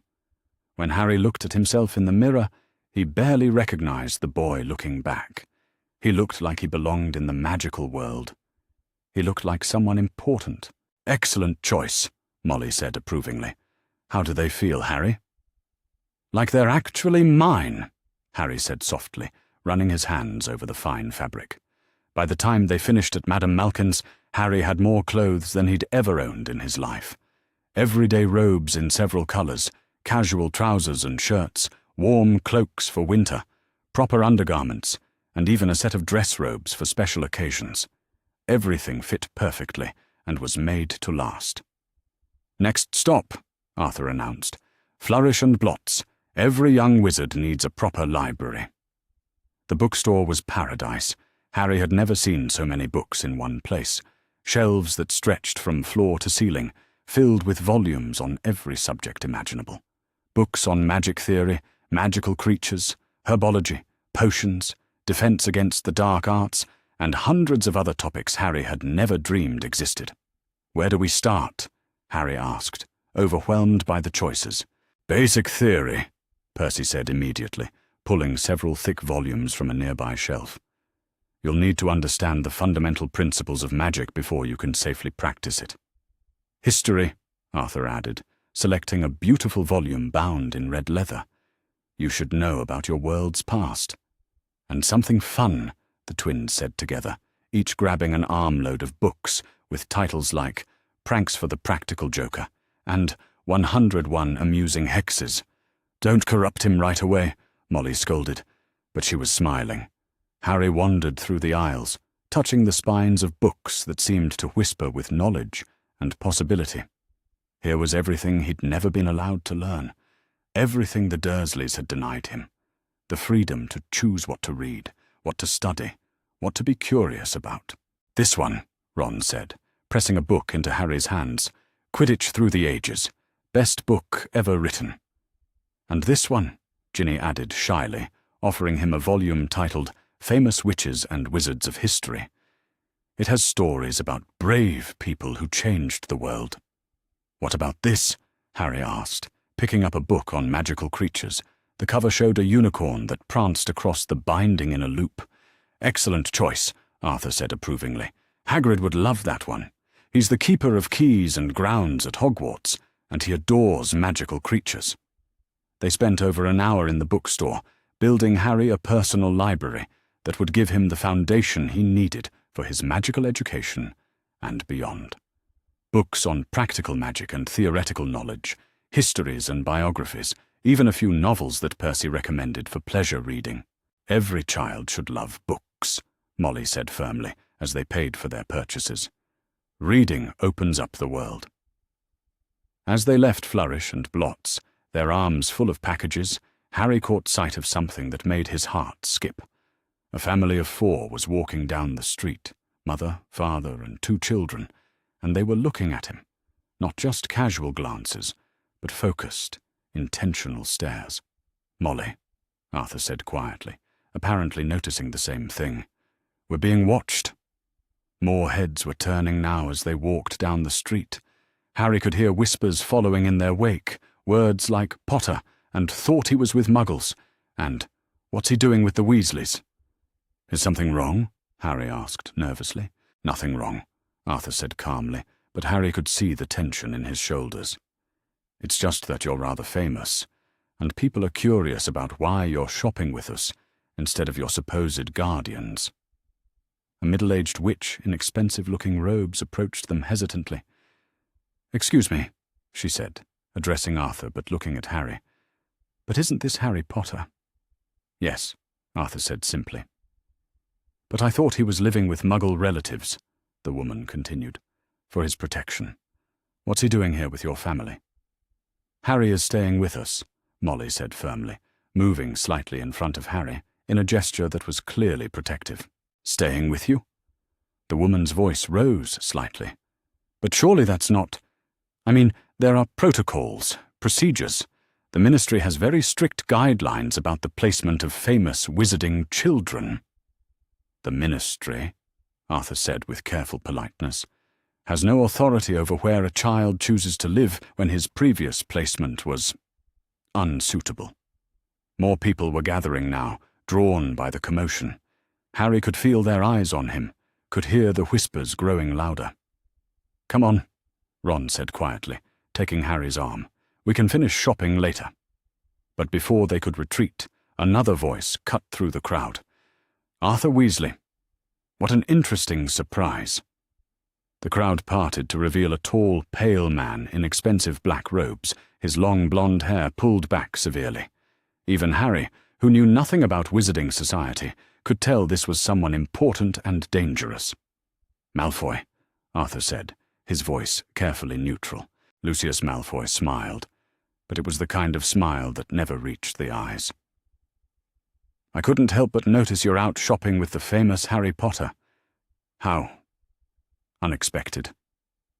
His cold grey eyes fixed on Harry, and Harry felt suddenly exposed, as if this man could see right through him.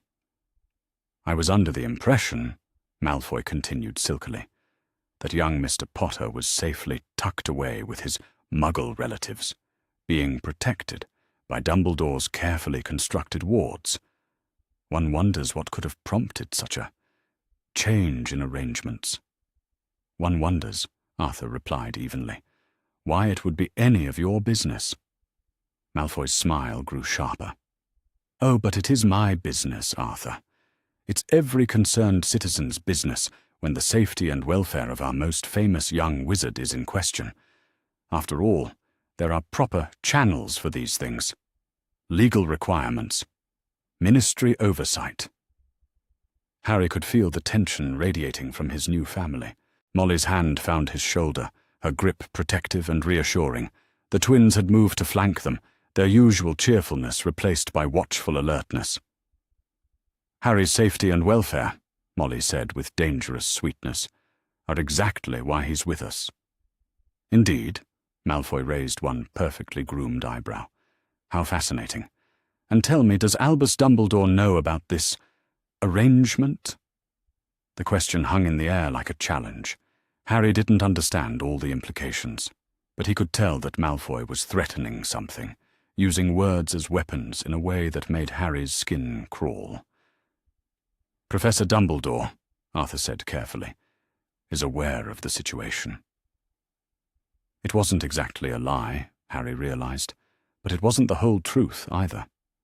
Dumbledore knew Harry was at the Burrow, but he definitely didn't approve of it. How reassuring, Malfoy said, his tone suggesting it was anything but. Well, I'm sure we'll all be very interested to see how this situation develops. Do give my regards to Dumbledore when you speak to him next. He turned to go, then paused, as if an afterthought had occurred to him. Oh, and Potter? Harry looked up reluctantly. Do be careful who you trust. Not everyone has your best interests at heart. With that parting shot, Lucius Malfoy swept away, his black cloak billowing dramatically behind him. The crowd that had gathered began to disperse, but Harry could still feel eyes on them, could still hear the whispered conversations following them as they moved down the street. Who was that? Harry asked quietly. Lucius Malfoy, Percy said grimly. One of you-know-who's followers, though he claims he was under the Imperious Curse during the war. Translation, Fred said. He's a Death Eater who bought his way out of Azkaban. And now he knows you're with us, George added soberly. Which means, Arthur said, his expression serious, that word will spread quickly through certain circles. People are going to start asking questions about your placement, Harry. Official people. Harry felt cold dread settling in his stomach. Does that mean I have to go back to the Dursleys? Over my dead body, Molly said fiercely, echoing Arthur's words from the night before. But we need to be prepared for challenges. People are going to try to use the law, politics, even your own fame against our decision to keep you. We should go home, Arthur decided. We can finish shopping another day. As they made their way back through Diagon Alley toward the Leaky Cauldron, Harry's head was spinning with everything that had happened. In one morning, he'd discovered he was wealthy, bought more clothes and books than he'd ever owned, and apparently triggered some kind of political incident just by existing in public with his new family. Are you sorry you brought me home? Harry asked quietly as they waited for their turn to use the flu network. What? Molly looked shocked by the question. If people are going to make trouble for you because of me, maybe it would be easier if I just... Harry Potter, Molly interrupted firmly. Don't you dare finish that sentence. We are not sorry we brought you home. We will never be sorry we brought you home. And we are not going to let anyone, not Lucius Malfoy, not the Ministry, not anyone, intimidate us into giving up our son. Son. There was that word again, and this time it came with a fierce maternal protection that made Harry's throat tight with emotion. But what if they have the legal right to take me away? Harry asked. Arthur knelt down so he was at eye level with Harry, his expression serious but kind. Harry, I want you to understand something. Laws can be changed. Politics can be navigated. Public opinion can be swayed. But family, real family, chosen family, the kind of love we have for you, that's stronger than any law or political maneuvering. We'll fight for you, Percy said firmly. We'll prank anyone who tries to take you away, the twins added in unison. We'll hex them into next week, Ginny declared with surprising ferocity for a 10-year-old. And we'll stand together as a family, Ron finished, because that's what families do. Harry looked around at these people, his people now, and saw the determination in their faces. They weren't just saying pretty words to make him feel better. They meant it. They would fight for him, protect him, stand between him and anyone who tried to hurt him. Thank you, he said quietly. All of you. I don't know what I did to deserve this, but thank you. You didn't do anything to deserve it, Molly said gently, pulling him into one of her warm hugs. That's the point. Love isn't something you earn or deserve. It's something you're given freely, and something you give freely in return. As they stepped through the flue network and back into the familiar warmth of the Burrow's sitting room, Harry reflected on everything that had changed in less than 48 hours. He had a family now, people who called him son and brother and meant it. He had money, independence, the power to make his own choices. He had books and clothes and a room of his own. But most importantly, he had something he'd never had before, the absolute certainty that he was wanted, loved, and worth fighting for. Whatever challenges lay ahead, and Harry suspected there would be many, he would face them with the Weasleys at his side. For the first time in his life, he was not alone. As Molly bustled around, unpacking their purchases and planning dinner, as Arthur settled into his chair with the evening paper, as the children scattered to their various activities, Harry stood in the warm, chaotic sitting room of the Burrow and smiled. He was home. Chapter 5. Complications. The first owl arrived during dinner. Harry was cutting into a piece of Molly's shepherd's pie, listening to Ron explain the finer points of Wizard's chess strategy, when a large, tawny owl swooped through the kitchen window and dropped a thick envelope directly onto Arthur's plate. The conversation around the table died immediately. "Ministry seal?" Percy observed, his voice tight with concern. Arthur wiped his hands on his napkin before carefully opening the envelope. Harry watched his face as he read, noting the way Arthur's jaw clenched and his knuckles whitened where he gripped the parchment. "What is it?" Molly asked quietly. "Official inquiry," Arthur said, his voice carefully controlled. "The Department for Regulation and Control of Magical Creatures wants to know why Harry Potter is no longer residing at his designated placement with his Muggle relatives." Harry felt his appetite disappear entirely. "They want me to go back?" "They want answers," Arthur corrected, but his tone wasn't reassuring. "They're requesting a formal meeting to discuss Harry's current living situation and ensure it meets ministry guidelines for the care of famous wizarding children." "Famous wizarding children have special guidelines?" Harry asked faintly. "Unfortunately," Percy said grimly, "yes. There are protocols for children who are considered to be of national importance, extra security measures, approved guardians, regular welfare checks. None of which," Arthur added, with barely contained anger, "seem to have been followed during Harry's time with the Dursleys." A second owl arrived before anyone could respond to that, this one a sleek black bird that radiated official importance. It dropped its letter with military precision and departed without waiting for a response. "Wizengamot seal," Arthur noted, opening this letter with even greater reluctance. As he read, his face went completely white. "Arthur?" Molly's voice was sharp with concern. "Summons," Arthur said quietly. "For both Harry and myself. Cornelius Fudge wants to see us tomorrow morning at 9 o'clock to discuss Harry's change of guardianship and ensure that proper procedures have been followed." The silence that followed was deafening. Harry could hear his own heartbeat, could feel the weight of every pair of eyes on him. "What happens if they decide I have to go back to the Dursleys?" Harry asked, his voice barely a whisper. "They can't make you," Ron said fiercely. "Can they?" Arthur and Molly exchanged a look that made Harry's stomach clench with dread.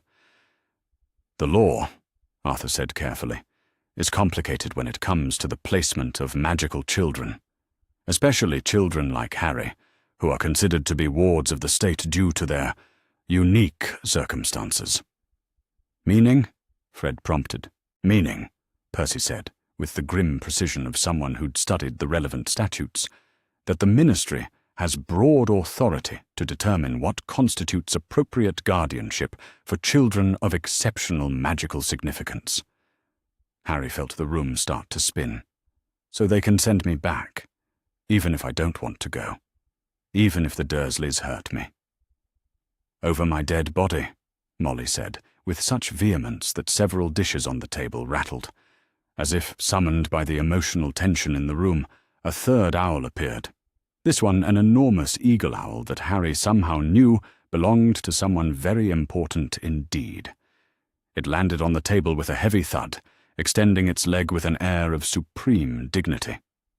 Arthur took the letter with hands that weren't quite steady.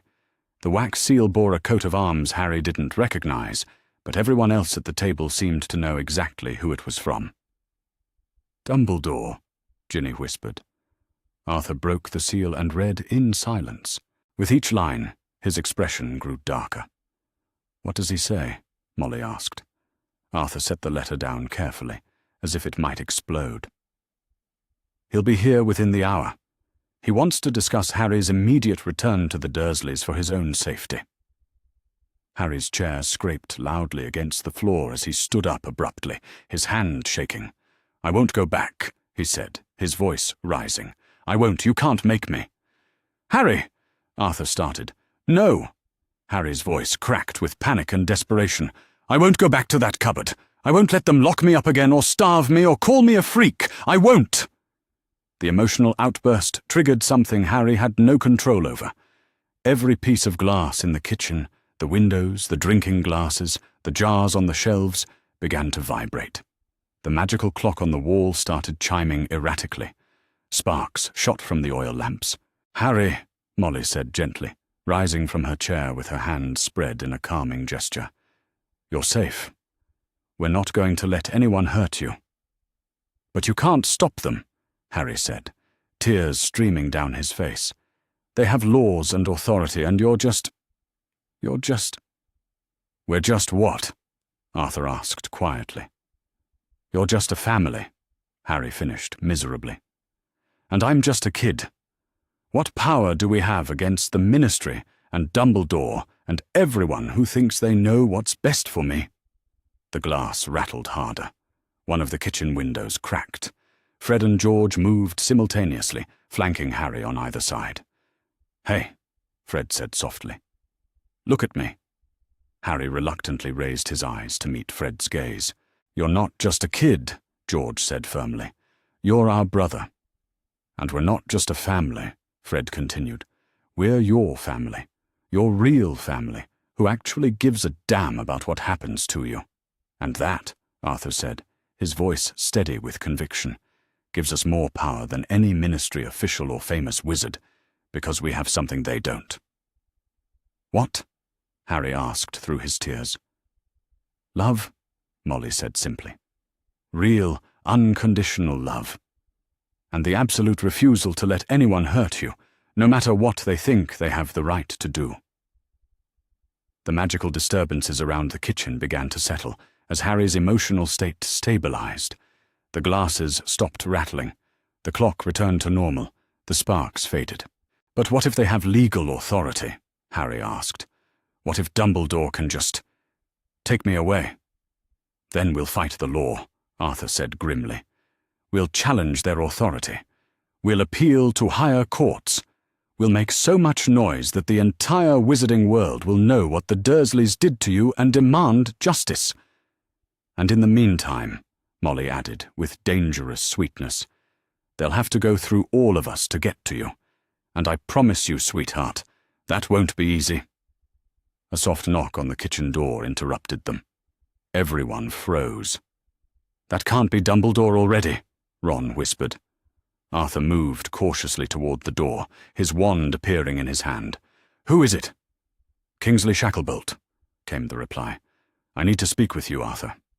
All of you." Arthur opened the door to reveal a tall, imposing black man in aura robes.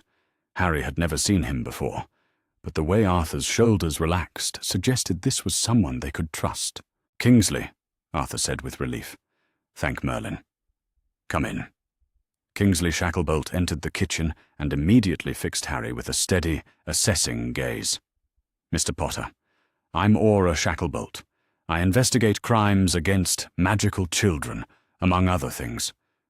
"Am I in trouble?" Harry asked quietly. "Not you," Kingsley said firmly.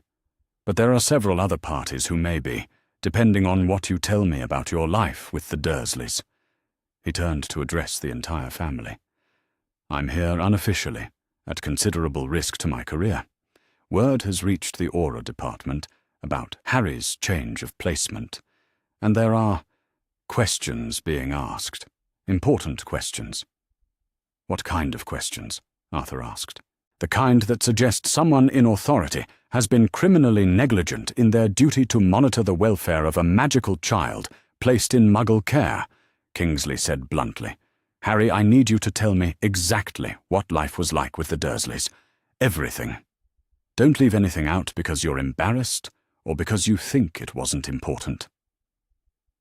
Harry looked around the table at his new family, all of whom nodded encouragingly. They locked me in a cupboard, Harry said quietly, under the stairs. That was my room for 10 years. They barely fed me, usually just scraps after Dudley finished eating. They made me do all the housework. They hit me when I did magic accidentally. They told me my parents died in a car crash because they were drunks and freaks like me. Kingsley's expression grew darker with each word. How often were you fed? Maybe once a day. Sometimes less if they were angry with me. Medical care? Never. When Dudley's gang hurt me, Aunt Petunia would tell people I was clumsy and accident-prone. Education? I went to school, but I wasn't allowed to do better than Dudley. If I got higher marks, I got punished. Clothing? Dudley's hand-me-downs. Everything was too big, but they said I didn't deserve anything new. Kingsley was taking notes on a piece of parchment, his quill moving swiftly. Harry, in your opinion, did the Dursleys want you there? No, Harry said without hesitation. They hated me. They called me a freak and said I was a burden and that they wished they'd never had to take me. And how did you end up on the streets? Harry took a shaky breath. Uncle Vernon lost his temper worse than usual. He said they were done pretending to care about a freak, and that I could go live on the streets where I belonged. Aunt Petunia packed my things, which wasn't much, and they literally threw me out of the house. At night? In October? Yes. Kingsley set down his quill and looked directly at Harry. What you've described constitutes severe child abuse and neglect. In the magical world, it's a criminal offense, punishable by Azkaban. The fact that it was allowed to continue for 10 years suggests either gross incompetence or deliberate negligence on the part of whoever was supposed to be monitoring your welfare. Dumbledore, Arthur said grimly. I can't comment on ongoing investigations, Kingsley said diplomatically. But I can tell you that there will be investigations. Multiple investigations. Does that mean Harry can stay with us? Molly asked hopefully. That's not my decision to make, Kingsley said regretfully. But I can tell you that removing a child from a loving home to place him back with documented abusers would be professionally challenging for anyone who attempted it. Another knock on the door interrupted them. This one was more commanding, more authoritative. That would be Dumbledore, Kingsley said quietly. I should go.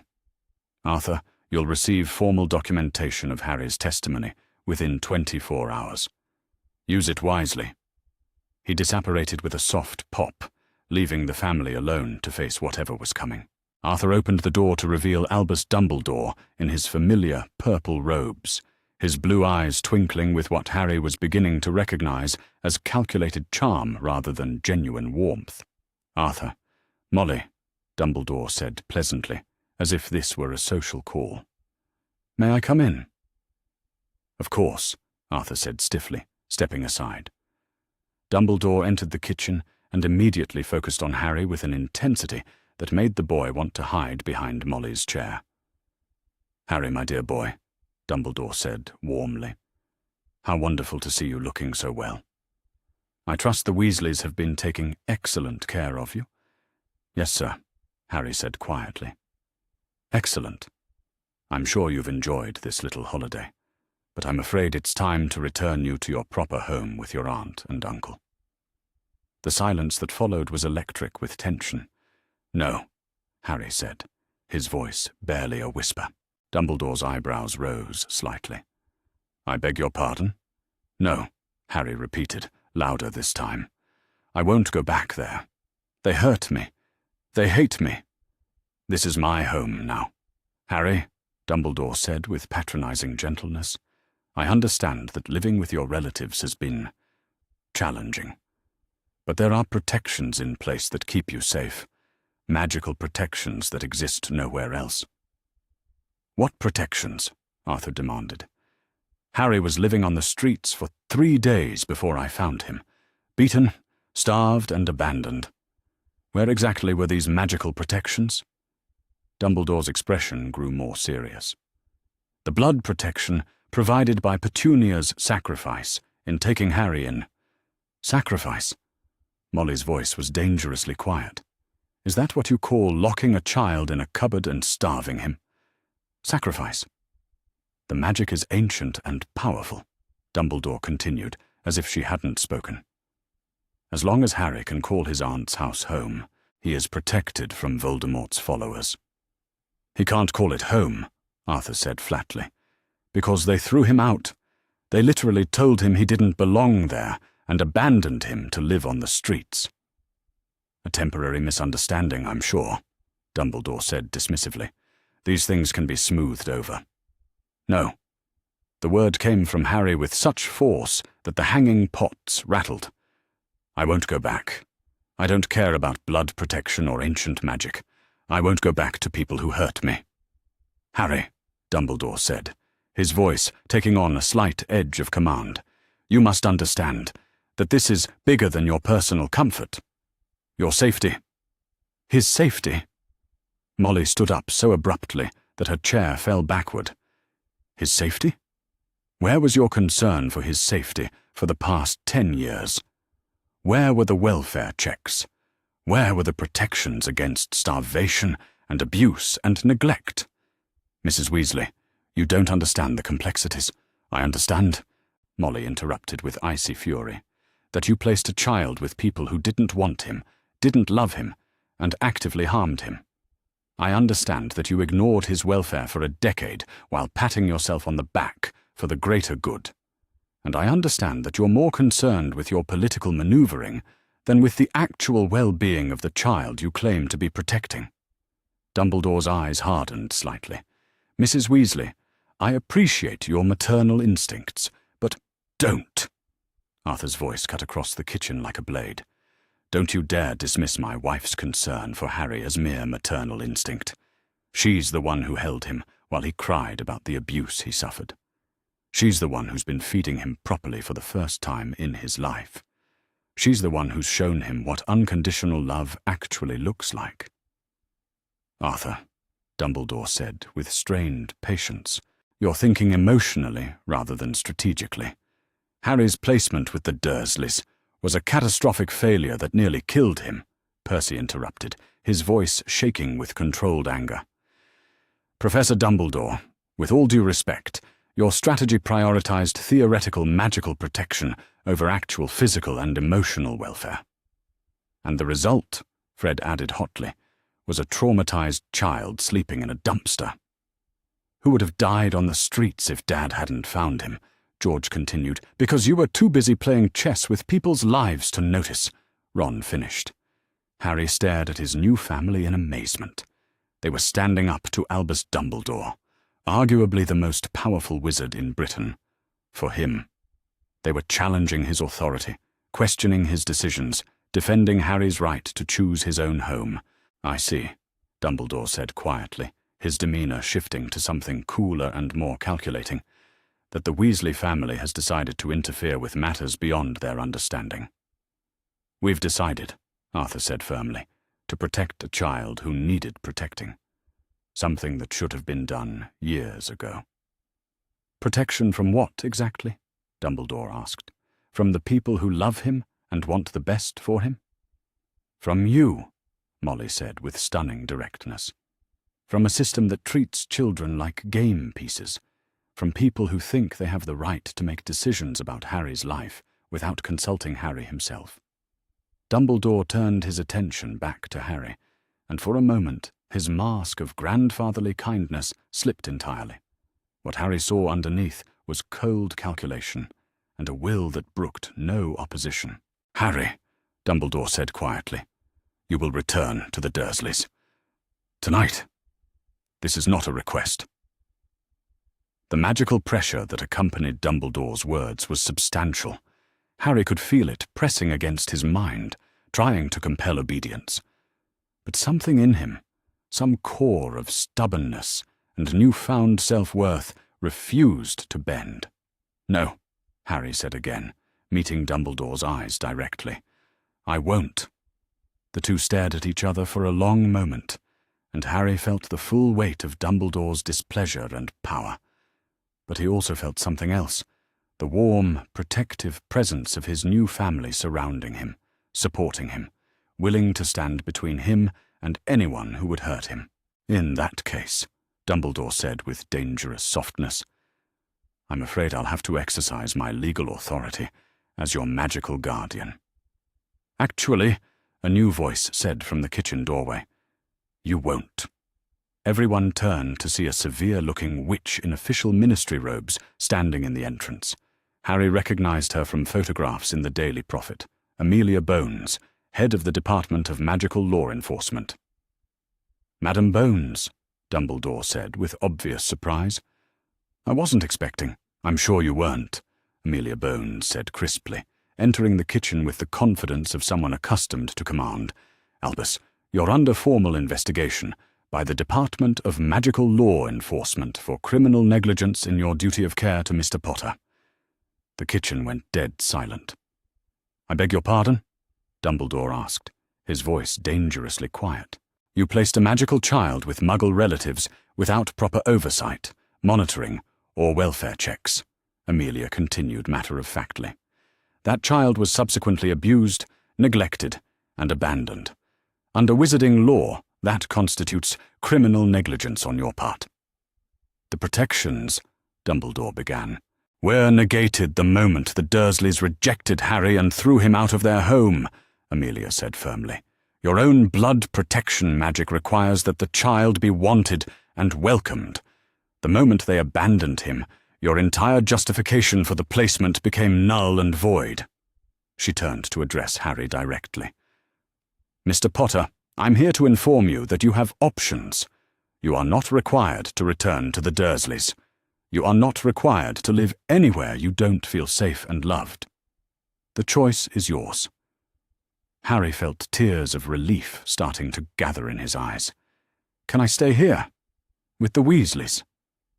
"If that's what you want, and if they're willing to have you," Amelia confirmed. "We want him," Molly said immediately. "He's our son now." "Then it's settled," Amelia said with satisfaction. "Mr. Potter, you are hereby removed from Albus Dumbledore's guardianship and placed in the temporary custody of Arthur and Molly Weasley, pending formal adoption proceedings." "You can't do this," Dumbledore said, his voice tight with controlled anger. "Harry's safety will be monitored by my department from now on," Amelia interrupted. "Along with his education, his emotional welfare, and his legal rights. All things that should have been monitored from the beginning." She handed Arthur an official-looking document. "Temporary custody papers. The formal adoption can be processed within the month if all parties are agreeable." "We're agreeable," Arthur said firmly. "I'm agreeable," Harry said, his voice strong and clear. "Then that concludes this matter," Amelia said, with finality. She turned to Dumbledore one last time. "Albus, you'll be receiving formal notification of the charges against you within the week. I suggest you retain legal counsel." With that, she disapparated, leaving Dumbledore alone in a kitchen full of Weasleys who were no longer intimidated by his authority. "This isn't over," Dumbledore said quietly. "Yes," Arthur said firmly. "It is. Harry has made his choice, and that choice has been legally recognized. Your authority over him is ended." Dumbledore looked at Harry one last time, and Harry saw disappointment and anger, and something that might have been regret in the old man's eyes. "I hope," Dumbledore said quietly, "that you won't come to regret this decision, Harry." "I won't," Harry said with absolute certainty. "I'm exactly where I belong." After Dumbledore left, the kitchen erupted in celebration. Molly pulled Harry into a fierce hug, Arthur clapped him on the back, and the other children cheered and laughed with relief. "Is it really over?" Harry asked, still hardly daring to believe it. "The worst of it," Arthur confirmed. "There will still be paperwork and formalities. But yes, you're staying with us. Permanently." Harry looked around at his family, his real family, who had fought the most powerful wizard in Britain for his right to be safe and loved, and felt a sense of belonging so profound it took his breath away. "Thank you," he said quietly. "All of you? For fighting for me. For choosing me." "Harry," Molly said gently, her eyes bright with tears, "we didn't choose you. We recognized you. You were already our son. We just had to make it official." As the family settled back into their dinner, now cold but somehow more delicious than ever, Harry reflected on everything that had changed. The most powerful wizard in the wizarding world had tried to control his life, and his family had said no. The ministry had tried to intimidate them, and his family had fought back. He was safe. He was loved. He was home. And for the first time since his parents died, Harry Potter's future was entirely his own to choose. Chapter 6. Deeper Bonds. In the week that followed the confrontation with Dumbledore, Harry discovered what it meant to live without fear. It was a gradual realization, creeping up on him in quiet moments. When he woke up in the morning, his first thought wasn't about what punishment might await him for some imagined transgression.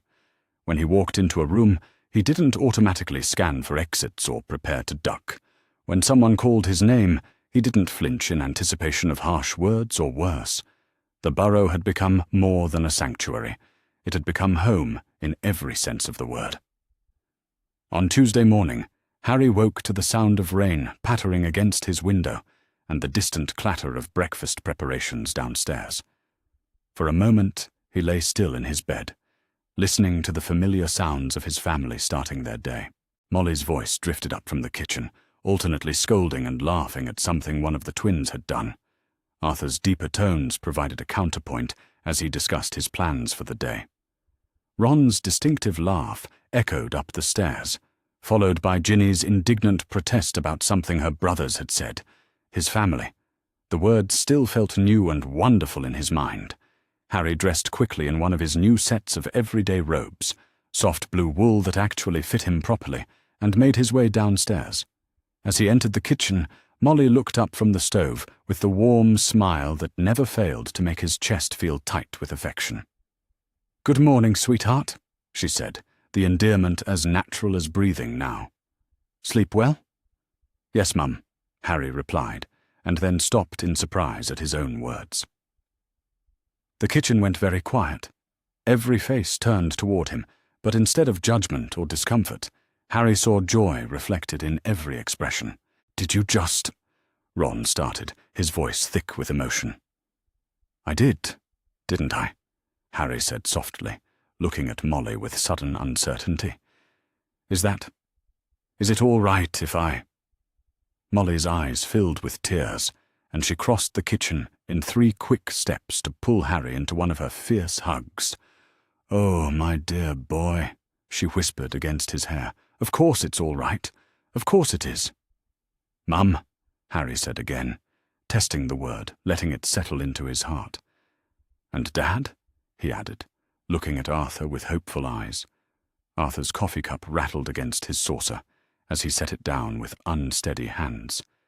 "Son," he said, his voice rough with emotion. "My son." The twins started cheering. Ron whooped with delight, Percy beamed with pride, and Ginny clapped her hands together with satisfaction. "About time," she announced with characteristic directness. "We've been your mum and dad for weeks now. Good to hear you finally caught up." Harry laughed through his tears, overwhelmed by the acceptance and joy radiating from every member of his family. These people had fought legal battles for him, stood up to the most powerful wizard in Britain for him, and now they were celebrating the simple fact that he felt safe enough to call them by the names that reflected what they'd become to him.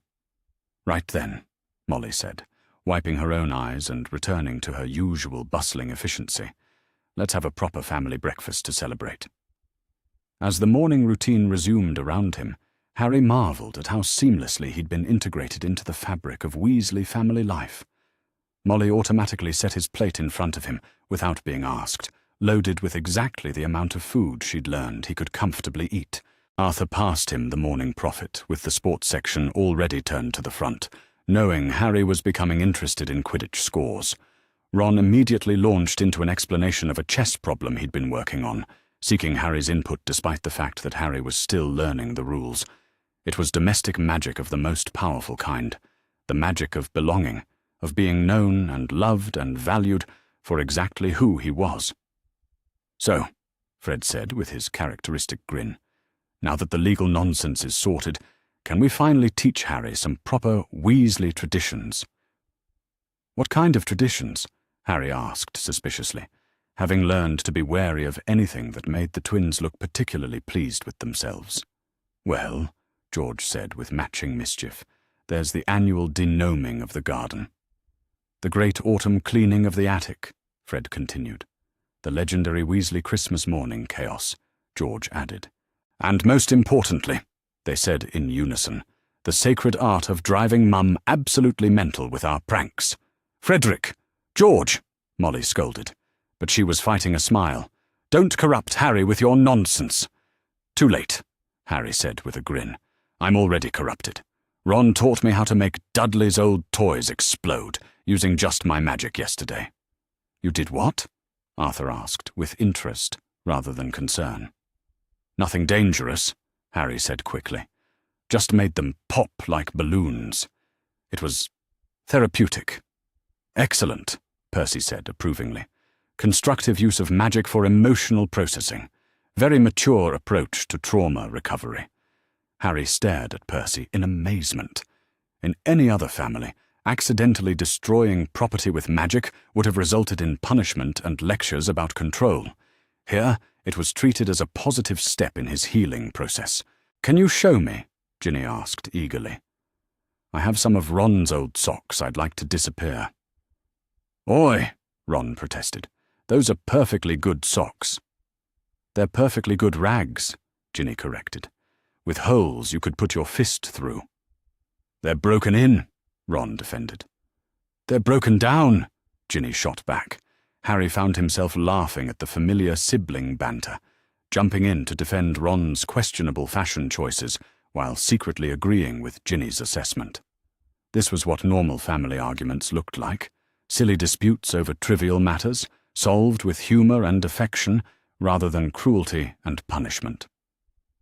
After breakfast, Arthur announced that he had the day off from the ministry and suggested they spend it working in the garden together. Harry had expected this to be another chore, another burden placed on his shoulders, but instead found himself genuinely excited at the prospect of doing something useful with his dad. "The key to successful denoming," Arthur explained as they walked out to the vegetable garden, "is to be firm but not cruel. Garden gnomes are actually quite intelligent, you know. They just have a tendency toward mischief." Harry watched in fascination as Arthur demonstrated the proper technique for removing gnomes from the potato patch. It was nothing like the violent, chaotic gnome-tossing contests he'd heard Ron describe with such enthusiasm. "You grab them firmly but gently," Arthur continued, catching a gnome that was attempting to hide behind a particularly large cabbage. "Give them a good spin to disorient them. Not enough to hurt, just enough to make them dizzy. And then release them far enough away that they won't immediately return." "Why don't you just use magic?" Harry asked, accepting his own struggling gnome from Arthur. "Could do," Arthur admitted. "But there's something to be said for working with your hands. Besides, this way you get to know your garden intimately. See what's growing where, what needs attention, what's thriving." They worked together in comfortable quiet, occasionally broken by Arthur's gentle commentary on gardening techniques or observations about the magical properties of various plants. Harry found the physical work satisfying in a way he'd never experienced before. At the Dursleys, garden work had been punishment, a way to keep him busy and out of sight while demonstrating his inferior status in the household. Here, It was a contribution to the family's well-being, a way of caring for the home they all shared. "You're a natural at this," Arthur observed, as Harry successfully degnomed an entire row of carrots without losing a single vegetable to gnome sabotage. "Good instincts for reading when they're about to bolt." "I had a lot of practice with Aunt Petunia's garden," Harry said without thinking. "She always blamed me when things went wrong, so I got good at preventing problems." Arthur's hands stilled on the potato plant he was examining. "Harry," he said carefully, "what exactly did your garden work at the Dursleys involve?" Harry shrugged, not seeing any reason to hide the truth now. "Everything, really. Weeding, planting, watering, pruning. Aunt Petunia was very particular about how the garden looked.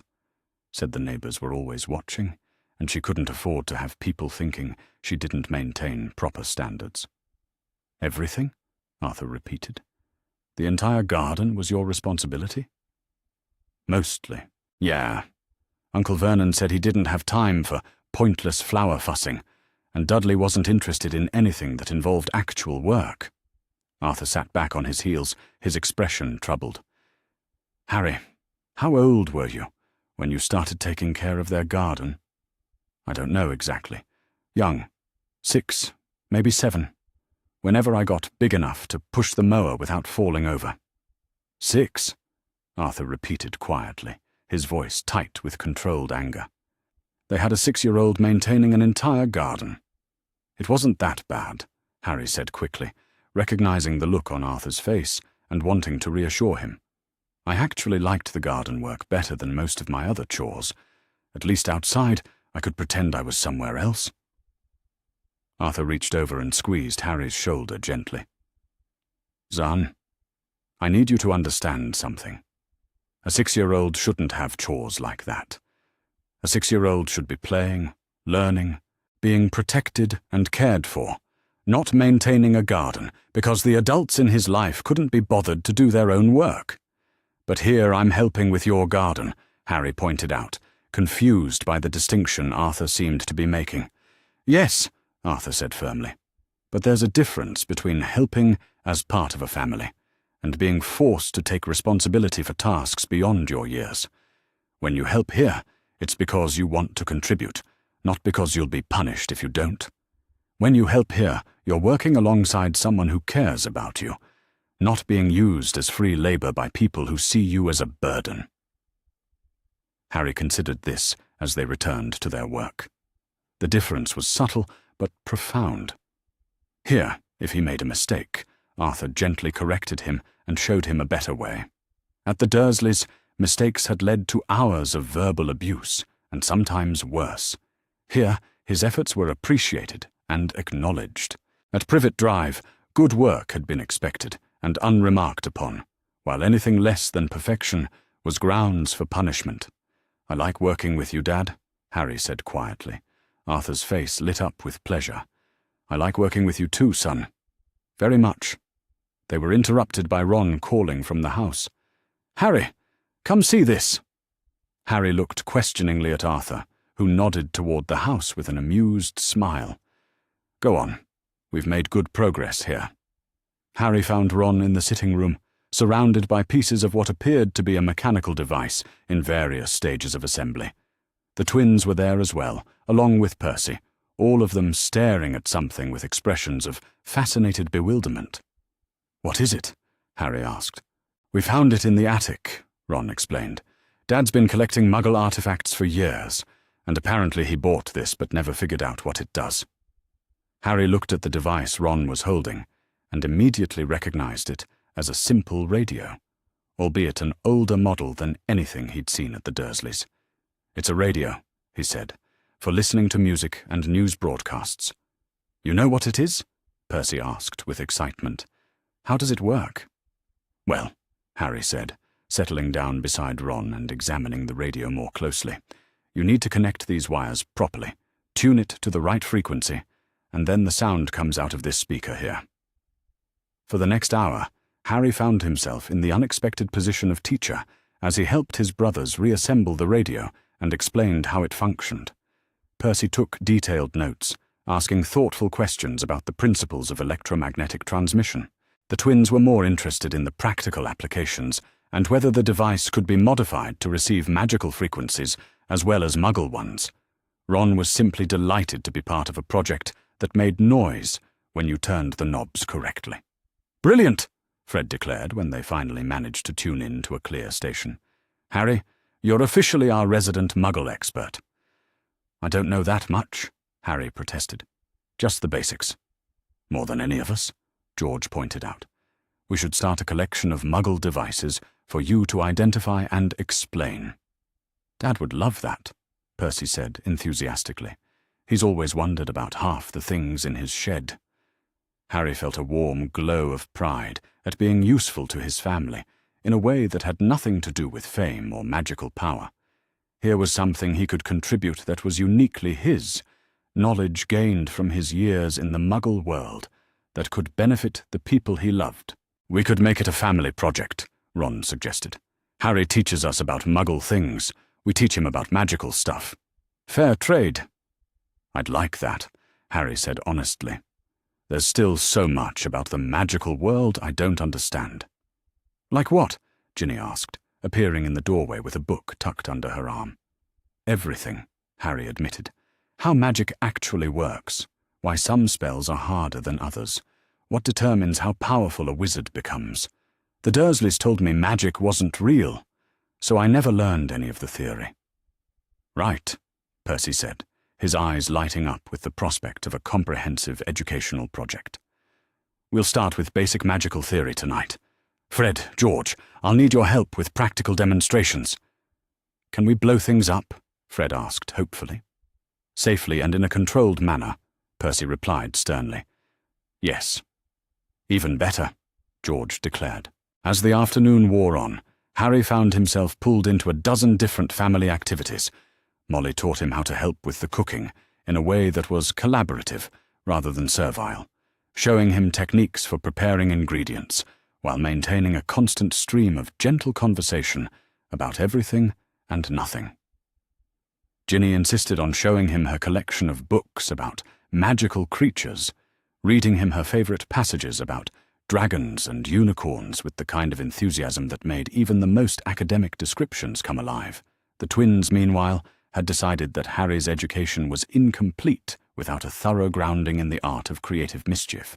They spent an hour teaching him simple pranks that relied more on timing and psychology than actual magic, things like loosening salt shaker tops and placing toy spiders in unexpected places. "The key," Fred explained with the seriousness of a professor lecturing on advanced transfiguration, "is to make sure the target can laugh about it afterward." "Good pranks bring people together," George continued. "Bad pranks hurt feelings or cause real problems. So if Mum finds a rubber spider in her flour tin and screams but then laughs," Fred said, "that's a good prank. But if she finds it and gets genuinely upset or angry," George concluded, "that's a bad prank, and you apologize immediately." Harry found their ethical approach to mischief both amusing and enlightening. Even their troublemaking was guided by principles of care and respect for others. As evening approached, the family gathered in the sitting room for what Molly announced was proper family time. Harry wasn't sure what this meant until Arthur produced a collection of board games and suggested they have a tournament. "Family game night," Ron explained to Harry's confused look. "We do it every Tuesday. Usually gets pretty competitive." What followed was 2 hours of the most enjoyable chaos Harry had ever experienced. They played Exploding Snap, which lived up to its name in spectacular fashion. They tried Wizard's Chess, where Harry watched in fascination as Ron methodically destroyed Percy's carefully planned strategies. They attempted a card game called Gobstones that seemed to involve more luck than skill, and resulted in Fred and George getting covered in a foul-smelling substance when they lost, particularly badly. But the revelation for Harry wasn't the games themselves. It was the way his family treated him during them.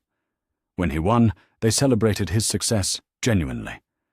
When he lost, they commiserated without making him feel stupid or inadequate.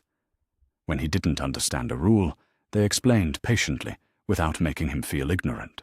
"Your go, Harry," Molly said, during a particularly intense round of gobstones.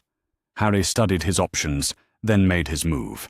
The stone flew perfectly, knocking one of Ginny's pieces clear off the board. "Excellent shot!" Arthur exclaimed with genuine pride.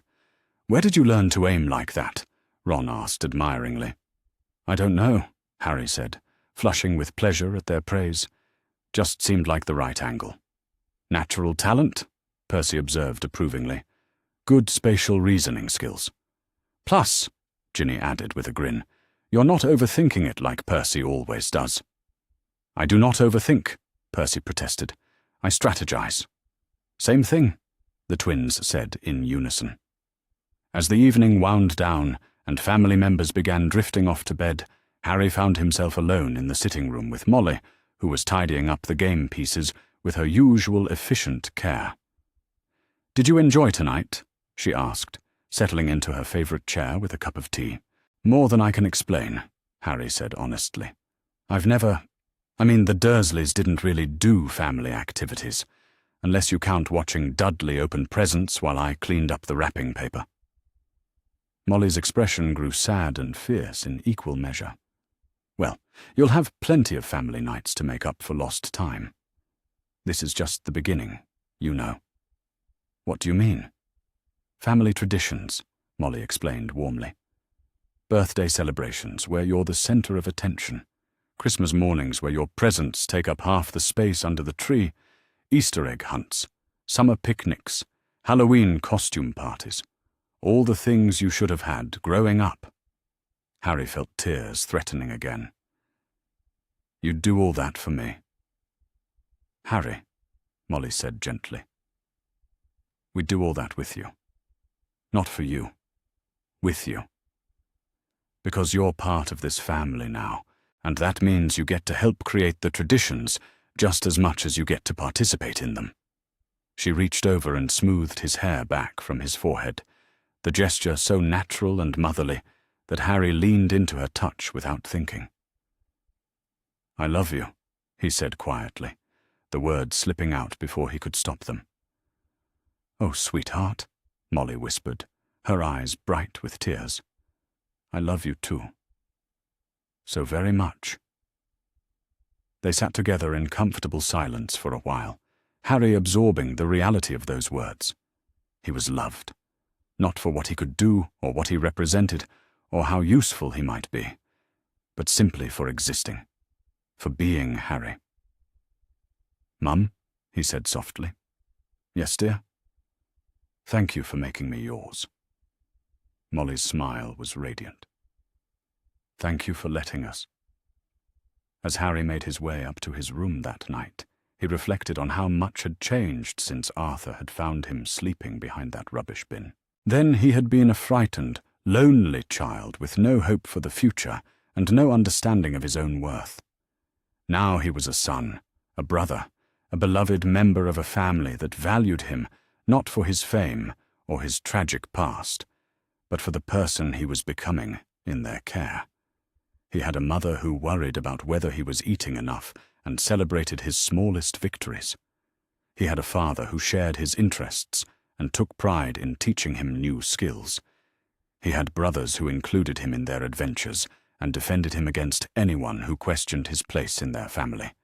He had a sister who had decided he needed protecting and threw herself into the role with characteristic Weasley determination. As Harry settled into his bed, in his own room, in his own home, he smiled into the darkness. Tomorrow there would be more family meals, more shared projects, more moments of belonging and acceptance and unconditional love. He was exactly where he belonged, with exactly the people who were meant to be his family. And for the first time in his life, Harry Potter fell asleep, not because he was exhausted or afraid, but because he was content.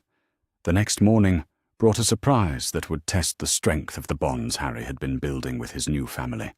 Harry woke to raised voices from downstairs, not the usual cheerful chaos of breakfast preparation, but actual argument. Concerned, he dressed quickly and hurried down to find the kitchen in the grip of what appeared to be a full-scale family meeting. Completely unreasonable, Molly was saying, her voice tight with anger. It's not about what's reasonable, Arthur replied grimly. It's about what's legally required now that we've formally applied for adoption. What's going on? Harry asked from the doorway. Every head turned toward him, and Harry saw a mixture of frustration, determination, and protective anger in their faces. Ministry bureaucracy, Ron said with disgust. They want to conduct a home inspection, Percy explained more diplomatically, to ensure that our living conditions meet the standards required for adopting a child of your significance. Meaning they want to poke around and find reasons to say we're not good enough for you, Fred said bluntly. But that's ridiculous, Harry protested. I'm already living here. I'm already part of the family. Can't they see how well everything is working? Logic, George said sadly, has very little to do with ministry bureaucracy. Arthur sighed heavily. They're sending an inspector next week. Cornelius Fudge himself signed the order, which suggests this has become a political matter as much as a legal one. What does that mean for Harry? Ginny asked, with characteristic directness. It means, Molly said with dangerous calm, that some people are going to try very hard to find fault with how we live, what we can provide, and whether we're suitable to be Harry's family. Harry felt cold dread settling in his stomach. And if they decide you're not suitable? They can't, Arthur said firmly. We won't let them. But, he hesitated. But what? Harry pressed. But we need to be prepared for them to make this as difficult as possible, Arthur finished reluctantly. Political pressure, bureaucratic delays, unreasonable requirements. They may try to wear us down. Harry looked around at his family, at the people who had fought Dumbledore himself to keep him safe, and saw determination mixed with worry in their expressions. We'll get through it, Molly said firmly, all of us together, because that's what families do. Besides, Ron added with forced cheer, how hard can it be to impress a ministry inspector? We'll just have to make sure they see what we see, that you belong here. As the family began making plans for the inspection, strategizing how to present their home and their life in the best possible light, Harry felt a familiar surge of gratitude for these people who never stopped fighting for him. Whatever the ministry threw at them, whatever bureaucratic obstacles they had to overcome, he knew they would face it together. He was home, he was loved, and he was exactly where he belonged, and no inspector, no matter how determined, was going to change that. Chapter 7. Rising Tensions. The ministry inspection was scheduled for Friday morning at 10 o'clock sharp. By Thursday evening, the borough was in a state of organized chaos that rivaled the preparation for a military campaign. Molly had spent the week cleaning everything that could be cleaned, organizing everything that could be organized, and charming everything that could be charmed to look its absolute best. The house practically sparkled with magical polish, every surface gleaming and every corner free of dust. Even the garden gnomes had been temporarily banished to the far end of the orchard, lest their presence be deemed unsuitable for a child's environment. Harry sat at the kitchen table, watching his family prepare for what felt increasingly like a trial rather than an inspection, and felt guilt settling in his stomach like a cold stone. This is all my fault, he said, quietly, not for the first time that week. No, Arthur said firmly, not looking up from the checklist he was reviewing. This is politics, Harry. This is powerful people feeling threatened by the idea that a child might have some say in his own life. But if I wasn't here... If you weren't here, Molly interrupted, emerging from the pantry with her arms full of preserves jars, this would still be happening. They would have found some other excuse to challenge families who don't fit their narrow definition of acceptable. Harry wasn't convinced. The past week had brought a steady stream of owls, each one carrying news that made his chest tighten with anxiety. Arthur's colleagues at the ministry had been asking pointed questions about his unusual domestic situation. Percy had been called into the head's office at school to explain why his family was harbouring Harry Potter without proper authorization. Even Ginny had faced whispered questions from her classmates about whether her family was in trouble with the government. And then there were the letters. They had started arriving 3 days after the official inspection notice. First a trickle, then a flood of correspondence from wizarding families Harry had never heard of, all expressing interest in providing proper care for the famous Harry Potter. Some offered vast sums of money. Others boasted of their pure blood lineage and social connections. A few were more direct in their promises of political advantage and career advancement for anyone willing to facilitate a transfer of custody. "Listen to this one," Fred said, reading from the latest batch of letters with disgusted fascination. "Dear Mr. Potter, the Greengrass family would be honored to welcome you into our ancient and noble household, where you would receive the finest education and social positioning that your status deserves." Translation, George added. "They want to use you as a political trophy." "And this one's even worse," Ron said, waving another letter. "The Zabini family recognizes your potential value as an alliance asset and would be pleased to discuss terms for your placement within our sphere of influence." "Alliance asset?" Harry repeated faintly. "They're talking about me like I'm a treaty or a trade agreement." "Because that's exactly what you are to them," Percy said grimly. "Harry Potter, the boy who lived, ward of the most influential magical family in Britain. Whoever controls your guardianship controls significant political power." Harry felt sick. "I don't want to be political power. I just want to be a kid with a family who loves me." "And that," Arthur said, setting down his checklist to give Harry his full attention, "is exactly why we're fighting so hard to keep you. Because you should be a child first and everything else second." The kitchen door burst open without warning, and Bill Weasley strode in, his dragon-hide boots clicking against the flagstones. His usually neat ponytail was dishevelled, and his face was set in grim lines that made him look older than his 22 years. "Bill!" Molly exclaimed, rushing to embrace her eldest son. "What are you doing here? I thought you were in Egypt for another month at least." "I was," Bill said, hugging her tightly before turning to survey the assembled family. "Until I got word about what was happening here. Gringotts gave me emergency leave when I explained the situation." "You didn't have to come home for this," Arthur said, though his relief at seeing Bill was evident. "Of course I did," Bill replied firmly. "This is my family, and Harry's my brother. When bureaucrats start threatening my family, I come home." Harry felt a rush of warmth at Bill's words, followed immediately by another spike of guilt. "You shouldn't have to risk your job for me," he said quietly. Bill crossed the kitchen in 2 strides and knelt down beside Harry's chair, putting them at eye level. "Listen to me, Harry," he said seriously. "I've been working with the goblins for 2 years now, and I've learned a lot about value. Real value. Not just gold and silver. And you're worth more than any career, any job, any amount of gold." "But—" "No buts," Bill interrupted gently. "Your family. Family doesn't have conditions or price tags. Family just is." Before Harry could respond, another commotion outside announced the arrival of yet another Weasley. Charlie burst through the door moments later, still wearing his dragon handling gear and smelling strongly of smoke and sulphur. "Charlie!" Ginny shrieked, launching herself into his arms. "Hey, little one," Charlie said, swinging her around before setting her down and grinning at the rest of the family. "Miss me?" "What are you doing here?"